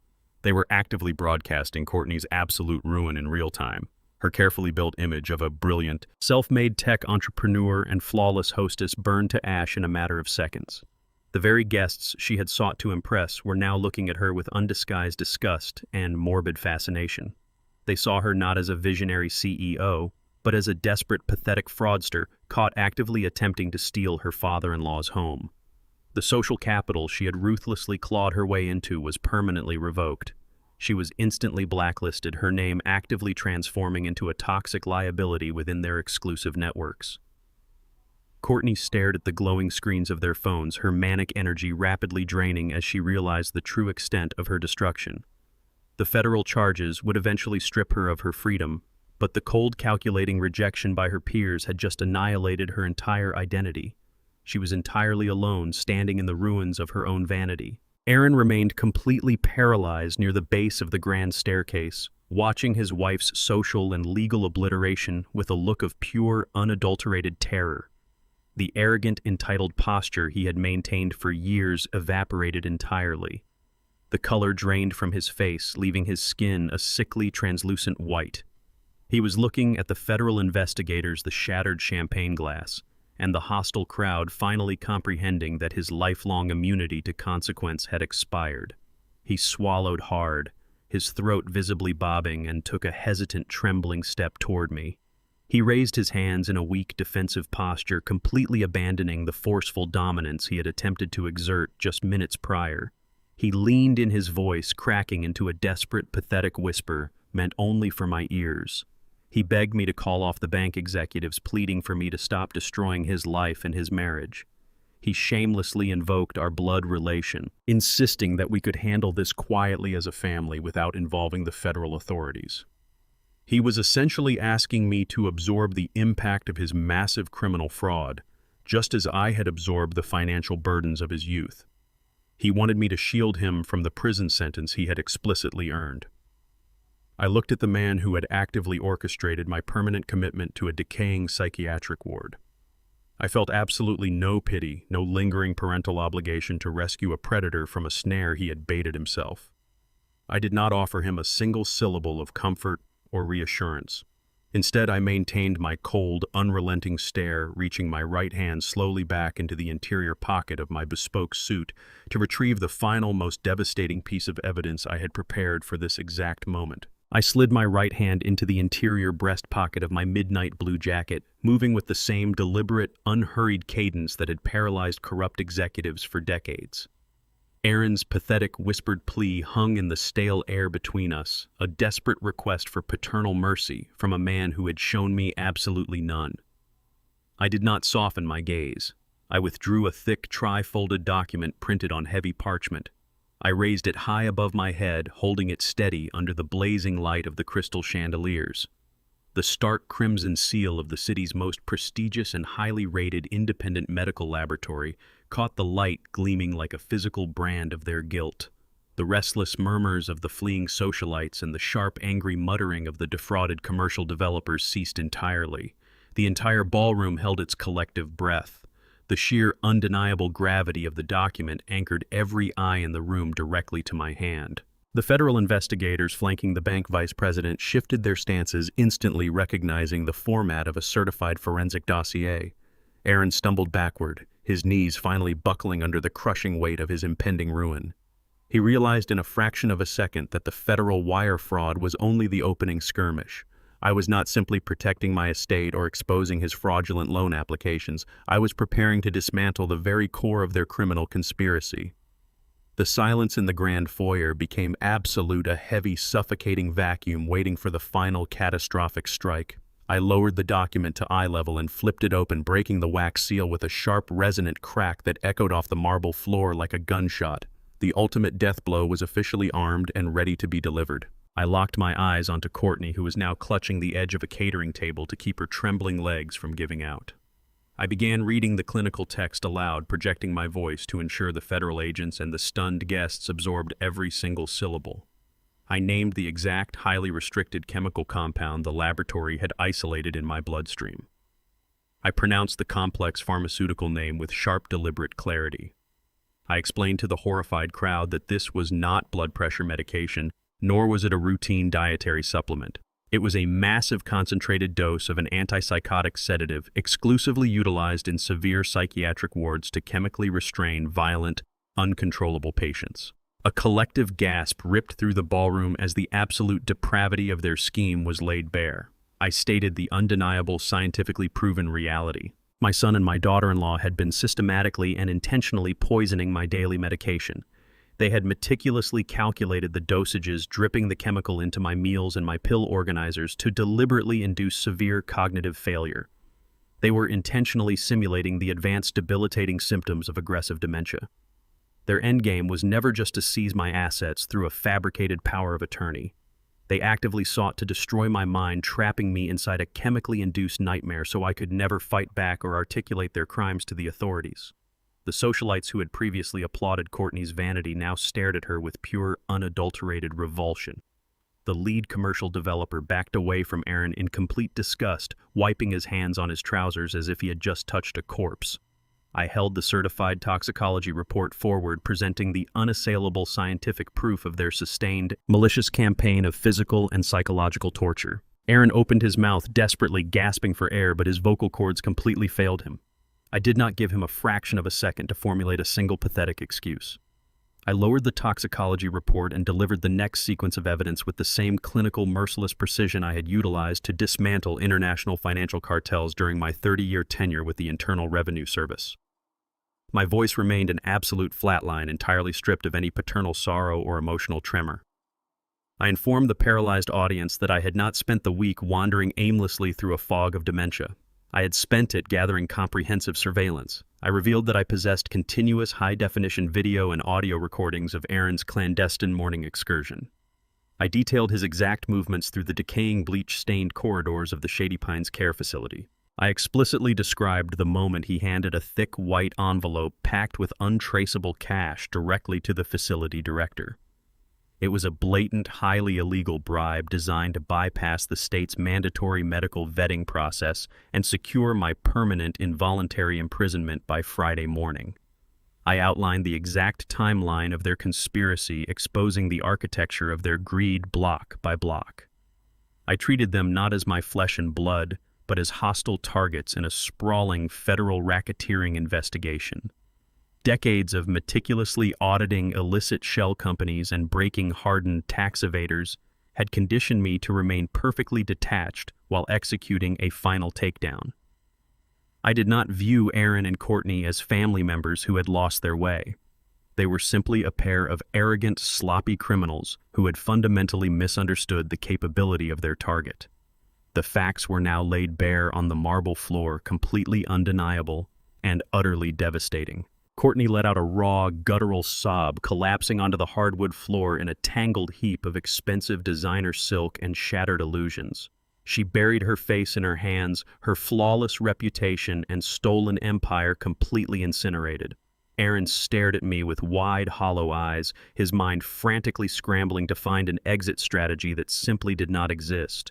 He raised a shaking hand, his lips moving silently as he tried to construct a final plea for mercy. But before he could force a single syllable of defense into the suffocating silence of the grand ballroom, the physical reality of my trap violently asserted itself.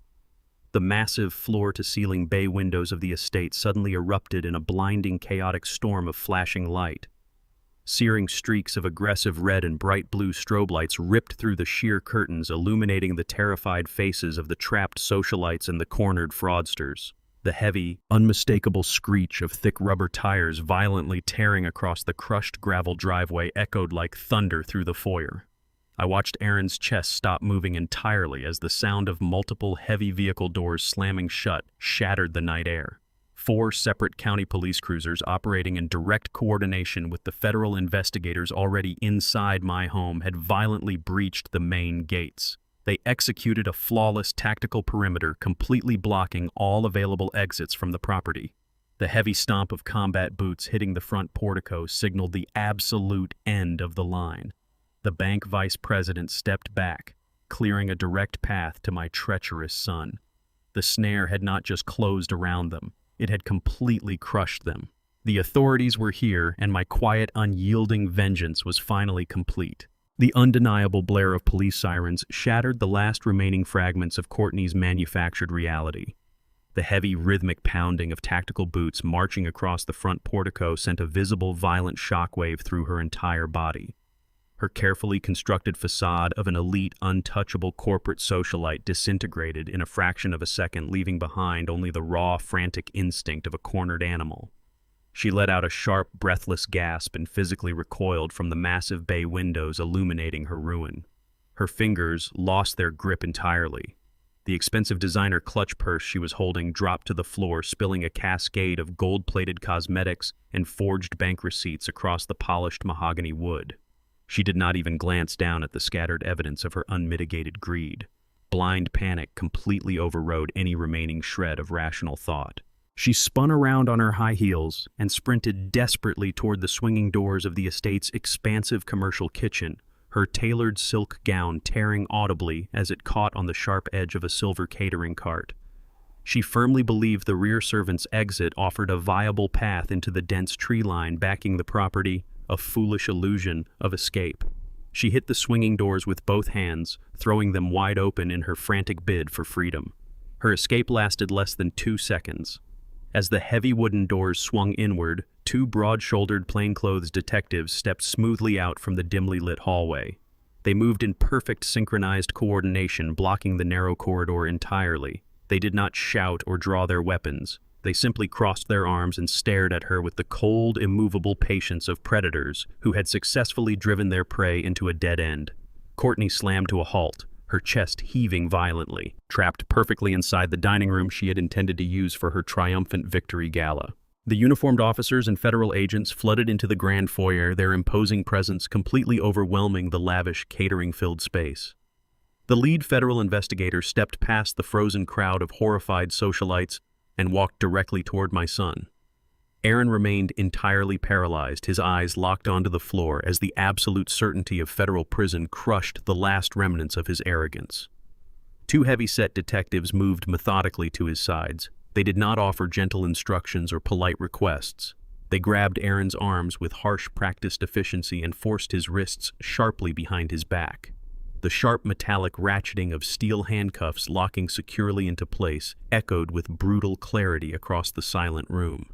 The lead detective pulled a small notepad from his pocket and faced Aaron, raising his voice so the charges would ring clearly from wall to wall. He read the Miranda rights with clinical, merciless speed, ensuring every single investor and real estate developer present absorbed the full magnitude of the criminal enterprise. He loudly listed the federal indictments, starting with massive first-degree wire fraud involving a federally insured banking institution. He continued down the catastrophic list, stating the severe charges of criminal conspiracy and aggravated elder abuse. He saved the most devastating accusation for last, his voice booming with undeniable authority as he charged Aaron Rollins with the systematic, premeditated, attempted poisoning of a vulnerable family member. The words hung heavy in the opulent air, permanently cementing my son's legacy as a violent, calculating predator in the eyes of his peers. Aaron offered absolutely zero physical resistance. He sagged heavily against the gripping hands of the detectives, his designer suit wrinkling as they supported his dead weight. The man who had spent months plotting to lock me inside a decaying psychiatric ward was now physically restrained, completely stripped of his freedom and his dignity in front of the exact audience he had assembled to worship his fraudulent success. The secondary team of plainclothes detectives moved swiftly toward the kitchen doors, securing Courtney firmly by the elbows and pulling her roughly back into the center of the grand dining room. The moment the cold steel of the handcuffs locked tightly around her wrists, her frantic hyperventilation escalated into a sustained hysterical scream.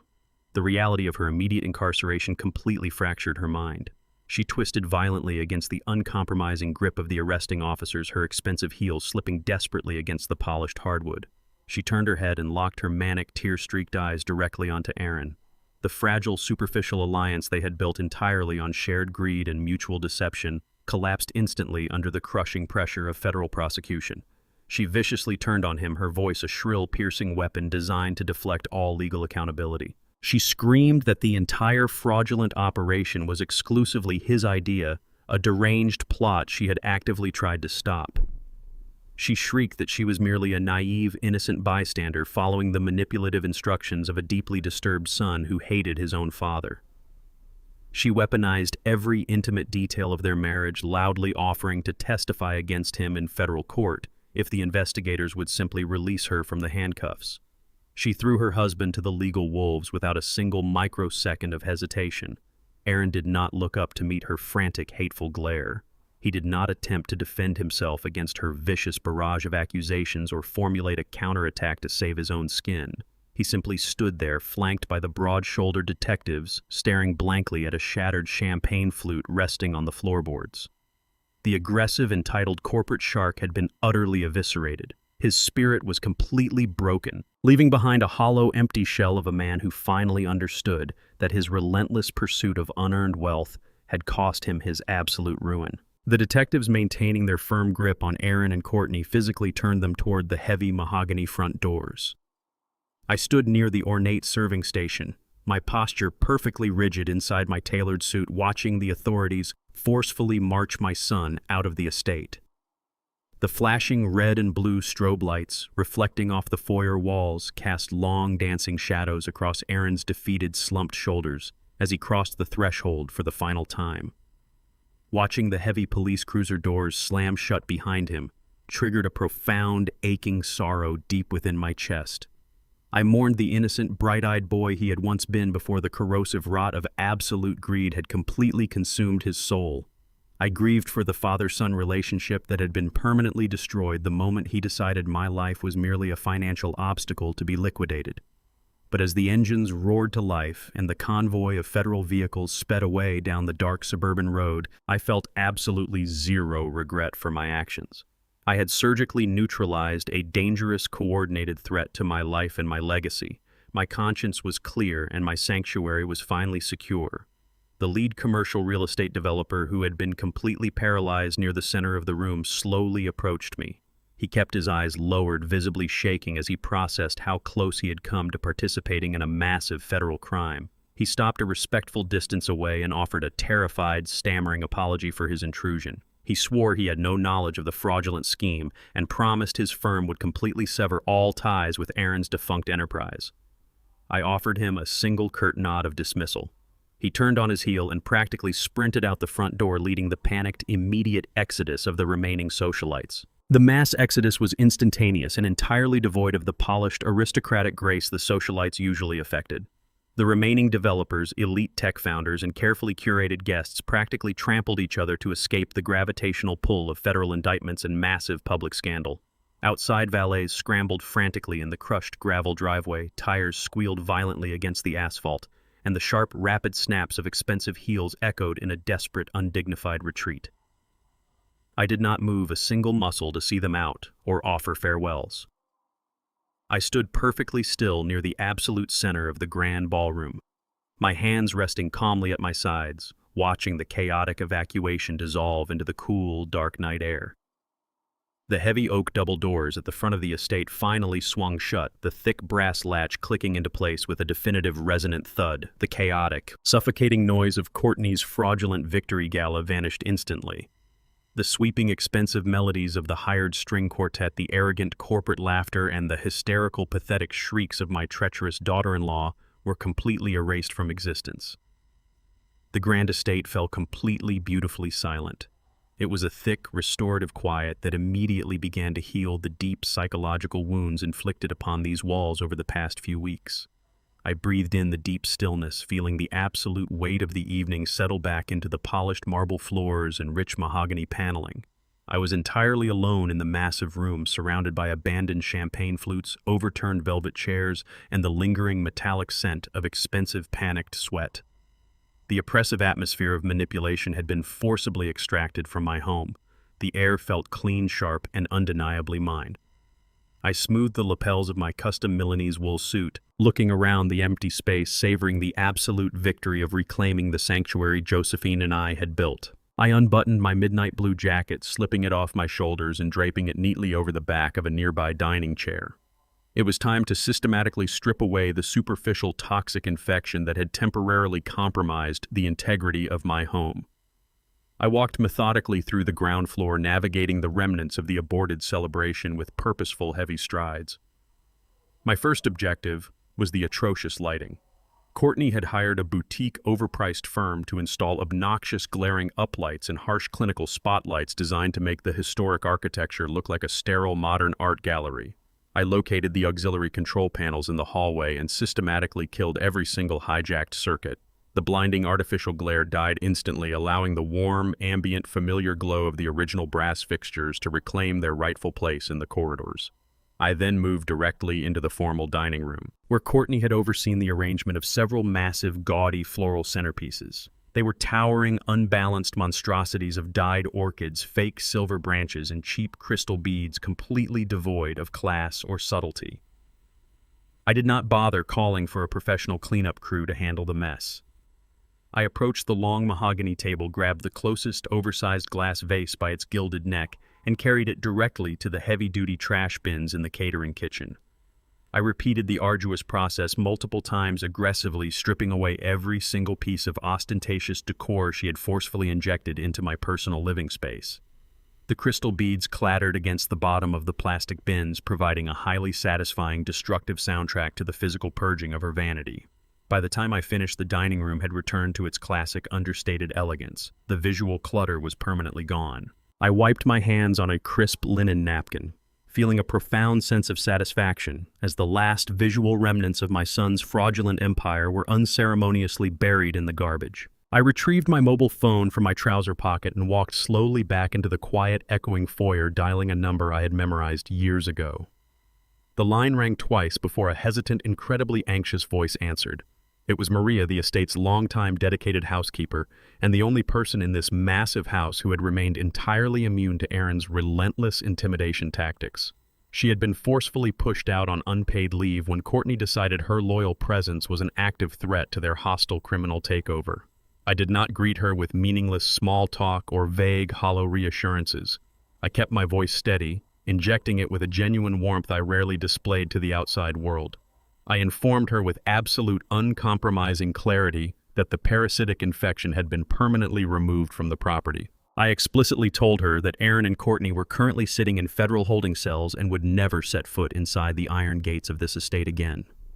I could hear the sharp, sudden intake of breath on the other end of the line, followed immediately by a soft, profound sob of immense relief. I instructed her to enjoy the remainder of her weekend in peace and to return to her normal schedule on Monday morning. Before she could offer her tearful, overwhelmed gratitude, I interrupted her with a final, non-negotiable directive. I informed Maria that her salary was officially doubled effective immediately and fully retroactive to cover the agonizing weeks she had been unjustly barred from her duties. I explained that her compensation was a direct earned reflection of her unyielding integrity in a house that had briefly lost its moral compass. She tried to protest the highly generous increase, her voice thick with heavy emotion, but I politely and firmly ended the discussion. The estate required a guardian who understood the value of trust, and Maria had proven her worth beyond any shadow of a doubt. The brief emotional conversation with Maria perfectly crystallized a harsh, fundamental truth I had been forced to learn and internalize over the past 6 brutal months. True family is not determined by genetics, legal birth certificates, or shared last names. True family is forged entirely in the fiery crucible of loyalty, mutual respect, and unwavering, selfless protection. Aaron possessed my exact blood, but he had greedily chosen the path of a parasite willing to sacrifice my life and my sanity for a quick, massive commercial payout. Maria shared absolutely zero genetic history with me, yet she had risked her own livelihood to silently protect my daily routines, sneaking me extra food and attempting to document Courtney's growing overreach before she was ultimately exiled. She had bravely passed the ultimate test of loyalty, while my own son had failed it with catastrophic criminal finality. I refused to let any physical trace of his monumental failure remain under my roof for another single day. Early the next morning, just as the cold sun began to break over the manicured lawns, a large, battered commercial truck rumbled heavily up the driveway. I had deliberately avoided the high-end white-glove relocation services my daughter-in-law heavily favored. Instead, I hired a discount rapid deployment moving company entirely lacking in delicate finesse. I unlocked the front doors and directed the burly uniformed crew straight up the grand staircase to the sprawling guest wing Aaron and Courtney had aggressively occupied. I gave the foreman one simple, unyielding instruction pack: every single item of designer clothing, every expensive shoe, and every piece of overpriced luggage into generic, unmarked cardboard boxes. I watched with supreme, cold detachment as her imported silks and his bespoke tailored suits were unceremoniously shoved into cheap brown cartons and sealed shut with heavy packing tape. The crew hauled the boxes roughly out of my home in under 2 hours, permanently transporting the entire physical contents of their fraudulent lives to a cheap off-site storage unit on the industrial outskirts of the city. Tuesday morning broke with a crisp, cleansing sunlight that poured through the grand bay windows, illuminating the pristine, quiet foyer. The oppressive, heavy atmosphere that Aaron and Courtney had brought into my home was completely eradicated, replaced by the comforting scent of lemon polish and aged mahogany. At precisely 9 o'clock, the heavy brass knocker sounded against the front door. Maria, stepping with a renewed, unburdened energy, opened it to reveal Gregory Pierce. My longtime attorney stepped into the entryway, his posture rigid and his expression a mask of professional severity. He carried a battered, thick leather briefcase that looked practically bursting at the seams with legal documents. I led him directly into my private study, gesturing for him to take the leather wingback chair opposite my heavy oak desk. He did not bother with pleasantries or superficial small talk. He placed the heavy briefcase flat on the polished wood and snapped the brass latches open with a sharp, decisive click. He began extracting massive stacks of formal federal paperwork, organizing them into precise, categorized piles across my desk. He tapped the first stack, informing me that it contained the finalized, expedited foreclosure documents, legally severing Aaron from any remaining financial tethers to my estate. He then moved his hand to the much larger, thicker stack of paper resting ominously in the center of the desk. He stated with a grim, unwavering tone that these were the formalized criminal indictments drafted by the federal prosecutor. The reality of my son's total destruction was laid bare in stark, black ink. Gregory looked me directly in the eye, noting that the sheer volume of federal and state charges was absolutely unprecedented in his 30 years of legal practice. Gregory leaned back in his chair, lacing his fingers together as the gravity of the legal situation settled into the quiet room. He took a slow, measured breath before informing me that Aaron's high-priced, desperately retained defense attorney had already reached out to his office at dawn. The defense team was in a state of absolute frantic panic. They recognized immediately that the staggering mountain of physical, digital, and scientific evidence was completely insurmountable. Going to trial against the full weight of a federal prosecution armed with my meticulously gathered surveillance was a guaranteed suicide mission. Therefore, they were begging for a plea deal. Gregory explained that Aaron's legal counsel wanted me to formally intervene with the district attorney. They were asking me to explicitly drop the aggravated elder abuse and the premeditated poisoning charges. In exchange, Aaron would plead guilty to the lesser financial crimes and accept a significantly reduced prison sentence. The defense attorney had practically sobbed on the phone, leveraging the concept of family mercy to manipulate the situation. They desperately hoped that a father's inherent weakness would emerge at the 11th hour to shield a son from the horrifying reality of a maximum security penitentiary. They wanted me to rewrite the narrative to categorize the heavy sedatives and the psychiatric conspiracy as a misguided, tragic medical misunderstanding rather than a calculated homicidal assault. Gregory watched my face closely, remaining entirely silent after delivering the proposition. He was a shrewd professional who had witnessed countless families fracture and fold under the immense pressure of criminal prosecution. He was waiting to see if my resolve would finally break now that the cold reality of a prison cell loomed over my own flesh and blood. I did not require a single second of hesitation to formulate my response. I looked at Gregory with a cold, unrelenting stare and denied the pathetic request instantly. My voice remained an absolute unwavering flatline as I instructed him to reject the plea deal outright and sever any further back-channel negotiations with the defense team. I told him to authorize the immediate unredacted transfer of my entire surveillance portfolio directly to the district attorney's office. I mandated that every single hidden camera video, every intercepted audio file, and every fraudulent bank statement be formally entered into the permanent legal record. I picked up the certified independent toxicology report resting on the edge of my desk and pushed it firmly across the polished wood toward Gregory. I ordered him to ensure the prosecuting attorneys built their entire case around the physical evidence of the heavy sedatives isolated in my bloodstream. I flatly refused to shield my son from the catastrophic consequences of his own malicious, calculated actions. For decades, I had quietly absorbed his massive debts, his arrogant mistakes, and his endless stream of corporate failures.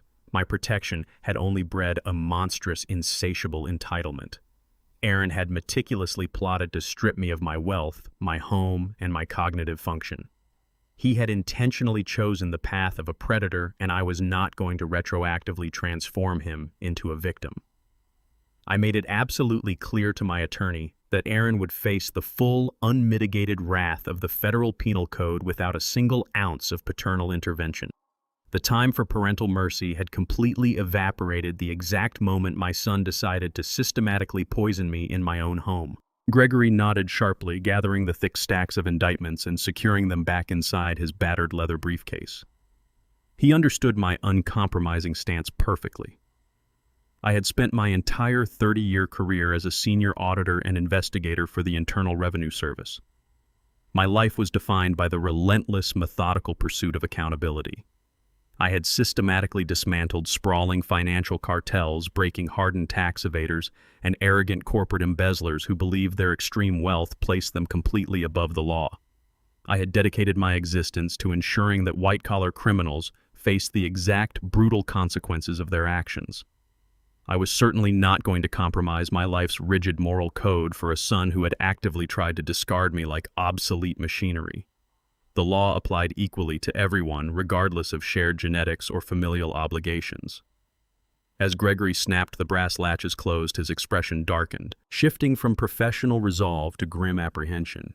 He leaned forward, resting his elbows on my oak desk, and lowered his voice into a tight, urgent register.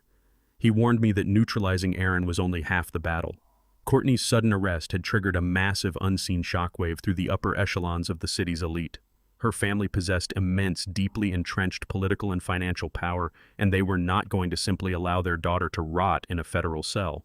Gregory revealed that her father's ruthless legal fixers were already mobilizing in the shadows. They were attempting one final desperate maneuver to salvage their pristine public reputation and derail the prosecution entirely.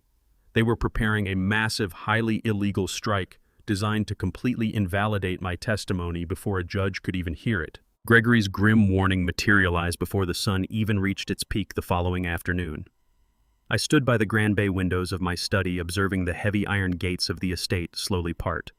A sleek, midnight black town car glided up the crushed gravel driveway, its tinted windows offering absolute anonymity against the bright daylight. The heavy vehicle rolled to a smooth, arrogant stop directly in front of the main portico. The rear door swung open, and Courtney's father stepped out into the crisp afternoon air. Richard Sterling was the ruthless chief executive officer of a massive corporate conglomerate, a man accustomed to crushing opposition and buying his way out of any conceivable consequence. He slammed the car door shut with a sharp, aggressive thrust, completely bypassing the polite approach of the cobblestone path. He marched directly up the front steps, his heavy Italian leather shoes striking the masonry with deliberate, intimidating force. The brass knocker on my front door reverberated through the quiet foyer with a series of loud, demanding strikes. He was not here to negotiate a fragile truce or beg for familial understanding. He was here to dictate terms and enforce his will upon my household. I did not rush to answer his violent summons. I smoothed the fabric of my tailored trousers, letting the echoes of his impatience die out completely before I slowly turned the heavy brass latch. I pulled the door open and stood squarely in the threshold, completely blocking his entry into my sanctuary. Richard attempted to push past me, but I maintained a rigid, unyielding posture, forcing him to stop abruptly on the welcome mat.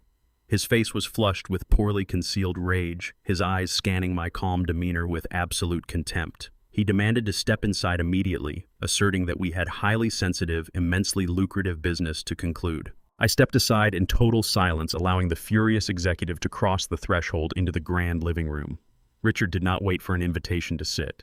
He dropped his heavy frame directly onto the center of the leather sofa, surveying the restored elegance of my home with a calculating, dismissive sneer.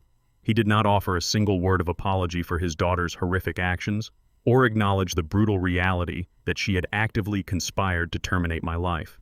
Instead, he reached inside his tailored suit jacket and withdrew a slender leather-bound checkbook. He placed it squarely on the polished mahogany coffee table separating us. He flipped the cover open and produced a solid gold fountain pen, resting his hand over the pristine, watermarked paper. Richard leaned forward, dropping his voice into a low transactional register. He stated with absolute arrogant certainty that every single problem in this world possessed a specific numerical solution. He pushed the open checkbook across the table toward me, pointing the gold pen at the empty signature line. He offered me a completely blank check, promising that I could write in any figure I desired, stretching into the tens of millions if necessary.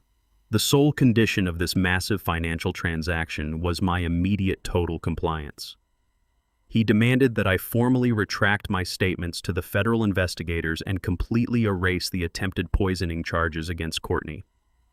He insisted that I dismantle the entire federal prosecution, framing the toxic, heavy sedatives as a tragic, innocent medical mix-up. He truly believed he could simply purchase his daughter's freedom, treating the calculated attempt on my life as a minor corporate inconvenience that required a generous, rapid settlement to disappear entirely from the public record. I looked down at the blank check resting on the dark mahogany wood, feeling a cold, profound disgust settle deep within my chest. Richard sat back with a smug, victorious posture, entirely convinced that the sheer magnitude of his wealth had successfully bought my compliance. He expected me to eagerly reach for the gold pen, seduced by the prospect of a massive unearned fortune. I did not break my eye contact with him for a single fraction of a second. I slowly reached forward and picked up the pristine slip of watermarked paper. I held it between my fingers for a long, heavy moment, ensuring he fully registered my complete lack of hesitation. I gripped the edges firmly and tore the check directly down the middle. The sharp tearing sound of the thick paper ripped through the quiet living room like a physical strike. I placed the two severed halves back onto the polished table and slid them precisely across the wood until they bumped against his expensive leather shoes. I kept my voice incredibly low and absolutely devoid of any negotiable emotion. I informed the furious executive that my dignity, my personal truth, and the undeniable value of my own life possessed absolutely no monetary equivalent. I stated clearly that his billions meant absolutely nothing inside the walls of this house. I explained that attempting to buy my silence only cemented the exact toxic arrogance that had driven his daughter to commit federal crimes in the first place. I told him that Courtney had made a calculated homicidal choice, and she would now face the terrifying, unmitigated reality of federal prison. The look of supreme confidence on Richard's face shattered entirely, replaced by a visceral, burning realization that his vast corporate empire was completely powerless. Watching Richard's face contort with helpless rage triggered a vivid, sharp memory from the earliest days of my professional career. Decades ago, as a young, relentless investigator for the Internal Revenue Service, I had faced severe systemic discrimination from exactly this breed of wealthy, entitled men.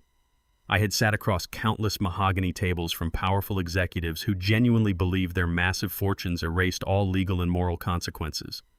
They had mocked my humble beginnings, threatened my livelihood, and attempted to bury my audits under mountains of expensive litigation. I survived those brutal corporate battlegrounds by forging an unbreakable, ironclad code of accountability. I spent my entire adult life ensuring that the most arrogant predators faced the exact, uncompromising weight of justice. I was certainly not going to betray my life's work now to shield a daughter-in-law who had actively plotted to discard me into a psychiatric ward. I stood up from my chair, my posture radiating absolute terrifying authority. I pointed a steady finger directly toward the heavy oak front doors and ordered Richard Sterling off my property immediately. I promised him that if he ever approached my estate or attempted to contact my legal team again, I would personally ensure he faced federal charges for witness tampering and bribery. Richard snatched his broken checkbook from the table and stormed out of the house, his arrogant composure completely annihilated. 2 days later, Gregory Pierce called to confirm the inevitable outcome of our unyielding stance. The federal judge had officially finalized the trial dates, utterly rejecting all desperate motions from the defense team. The walls had completely closed in. Aaron and Courtney were now formally scheduled to stand before a federal jury facing a maximum sentence of 30 years in a maximum security penitentiary. Exactly 1 month after Richard Sterling's black town car retreated down the crushed gravel driveway, the oppressive weight that had suffocated my estate completely dissolved. I sat alone on the expansive slate patio at the rear of the house, gripping a heavy ceramic mug of strong black coffee. The early morning air was incredibly crisp, carrying the sharp, clean scent of damp pine needles and blooming jasmine. The violent storm of betrayal, the manic maneuvering, and the suffocating presence of federal investigators had entirely passed, leaving behind a profound, restorative tranquility. I looked out over the meticulously manicured lawn, watching the golden sunlight cut through the lingering morning mist. The aggressive, suffocating anxiety that Aaron and Courtney had deliberately manufactured to break my mind was a distant, fading memory. I no longer woke up anticipating a new wave of psychological warfare or forged medical documents. I drank my coffee slowly, savoring the rich, unadulterated bitterness, without the lingering, terrifying suspicion of heavy sedatives clouding the taste. The silence of the estate was no longer the heavy, expectant quiet of a battlefield before the first strike. It was the peaceful, enduring stillness of a fortress that had successfully withstood a massive siege. Every corner of the property, from the grand mahogany foyer to the sprawling back gardens, resonated with a renewed sense of security. I had surgically excised the rot that threatened to consume my life. The legal machinery was currently grinding my son and his wife down to their absolute core, a process I watched from a detached, peaceful distance.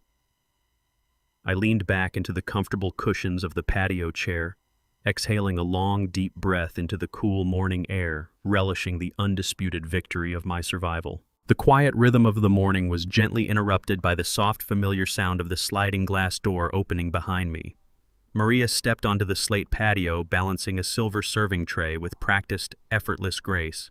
She offered a warm, genuine smile that reached entirely to the corners of her eyes, completely devoid of the nervous, fearful tension she had carried during Courtney's brief, tyrannical reign.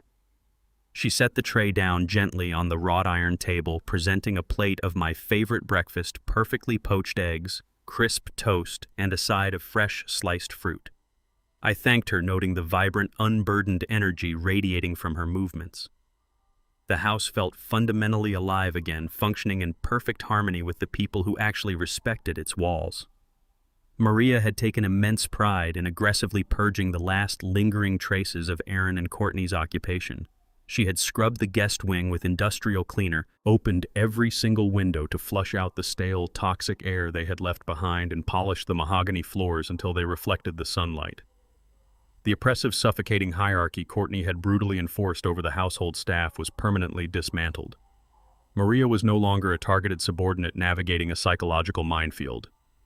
She was the highly compensated, deeply respected manager of my sanctuary. As she poured me a fresh cup of coffee, we exchanged a brief, comfortable silence that spoke volumes about our shared victory. We had both survived the hostile takeover. The suffocating dread that had previously clung to the heavy curtains and the crystal chandeliers had been swept away entirely. The estate was breathing freely once more, filled with the simple, honest warmth of genuine loyalty and uncomplicated daily routines. I finished my coffee and pushed the ceramic mug aside to make room on the expansive patio table. I reached down beside my chair and retrieved a thick cylindrical leather tube. I unspooled the contents across the wrought iron surface, pinning the corners down with smooth river stones to prevent the morning breeze from disturbing the heavy architectural paper. They were the finalized, fully approved blueprints for the Comprehensive Youth Vocational Center. I ran my fingers over the precise blue lines and detailed schematics, visualizing the magnificent structure that would soon rise from the earth. The irrevocable blind trust I had established 5 years ago was finally activating its primary mandate.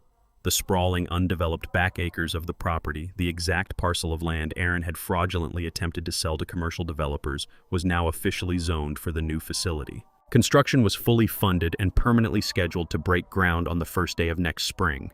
The blueprints detailed state-of-the-art workshops, expansive classrooms bathed in natural light, and modern technological labs designed specifically to equip marginalized youth with tangible life-altering skills. This was the impenetrable fortress I had designed to protect my wealth from predatory inheritance. By legally binding the land to a federally overseen charity, I had ensured that millions of dollars would directly fund the education and rehabilitation of children who desperately needed a second chance.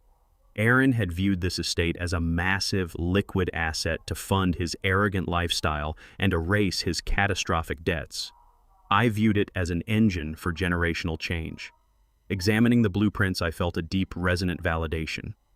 The immense wealth I had accumulated over a lifetime of grueling work was securely locked away, immune to greed, and dedicated entirely to a noble, enduring purpose. I rolled the heavy blueprints back into their leather cylinder and looked out past the patio toward the vibrant, blooming perimeter of the rose garden.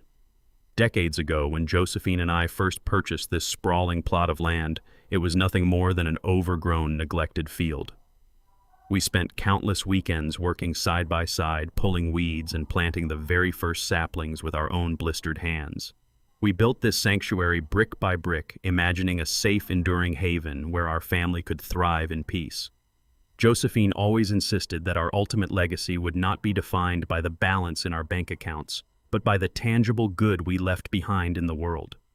I refused to allow the beautiful, honest life we constructed to be tainted by Aaron's insidious greed. Our legacy would stand forever as a permanent beacon of hope and education, completely shielded from the destructive, selfish ambition of a son who had actively plotted to erase me. I had undoubtedly lost my only child to the dark, corrosive allure of unearned wealth. He had chosen the path of a predator, and he would spend the next 30 years paying the absolute brutal price for his profound moral failure. But as I watched the morning sunlight illuminate the vibrant red petals of Josephine's favorite roses, the sorrow of that loss was eclipsed by a quiet, unshakable triumph. I had successfully reclaimed my sanctuary. I had fiercely defended my personal dignity against a coordinated psychological assault designed to break me. I had secured my absolute, uncompromising freedom. I stood up from the patio chair, breathing in the clean, unburdened air, a man who had faced the darkest, most intimate betrayal and utterly refused to be discarded. True strength is not measured by the wealth you accumulate, but by the boundaries you are willing to enforce to protect your peace. We are often taught that family bonds require infinite sacrifice and endless forgiveness. However, enduring toxic behavior only breeds entitlement and destruction. Loyalty must be earned and respect must be mutual. When those closest to you choose greed over love, walking away is not an act of cruelty. It is an ultimate act of personal preservation. Your dignity is your most valuable asset, and no one has the right to demand it as a painful forced inheritance. Did this story resonate with you? Share your thoughts in the comments below. Let us know where you are listening from, and remember to subscribe for more life-changing stories.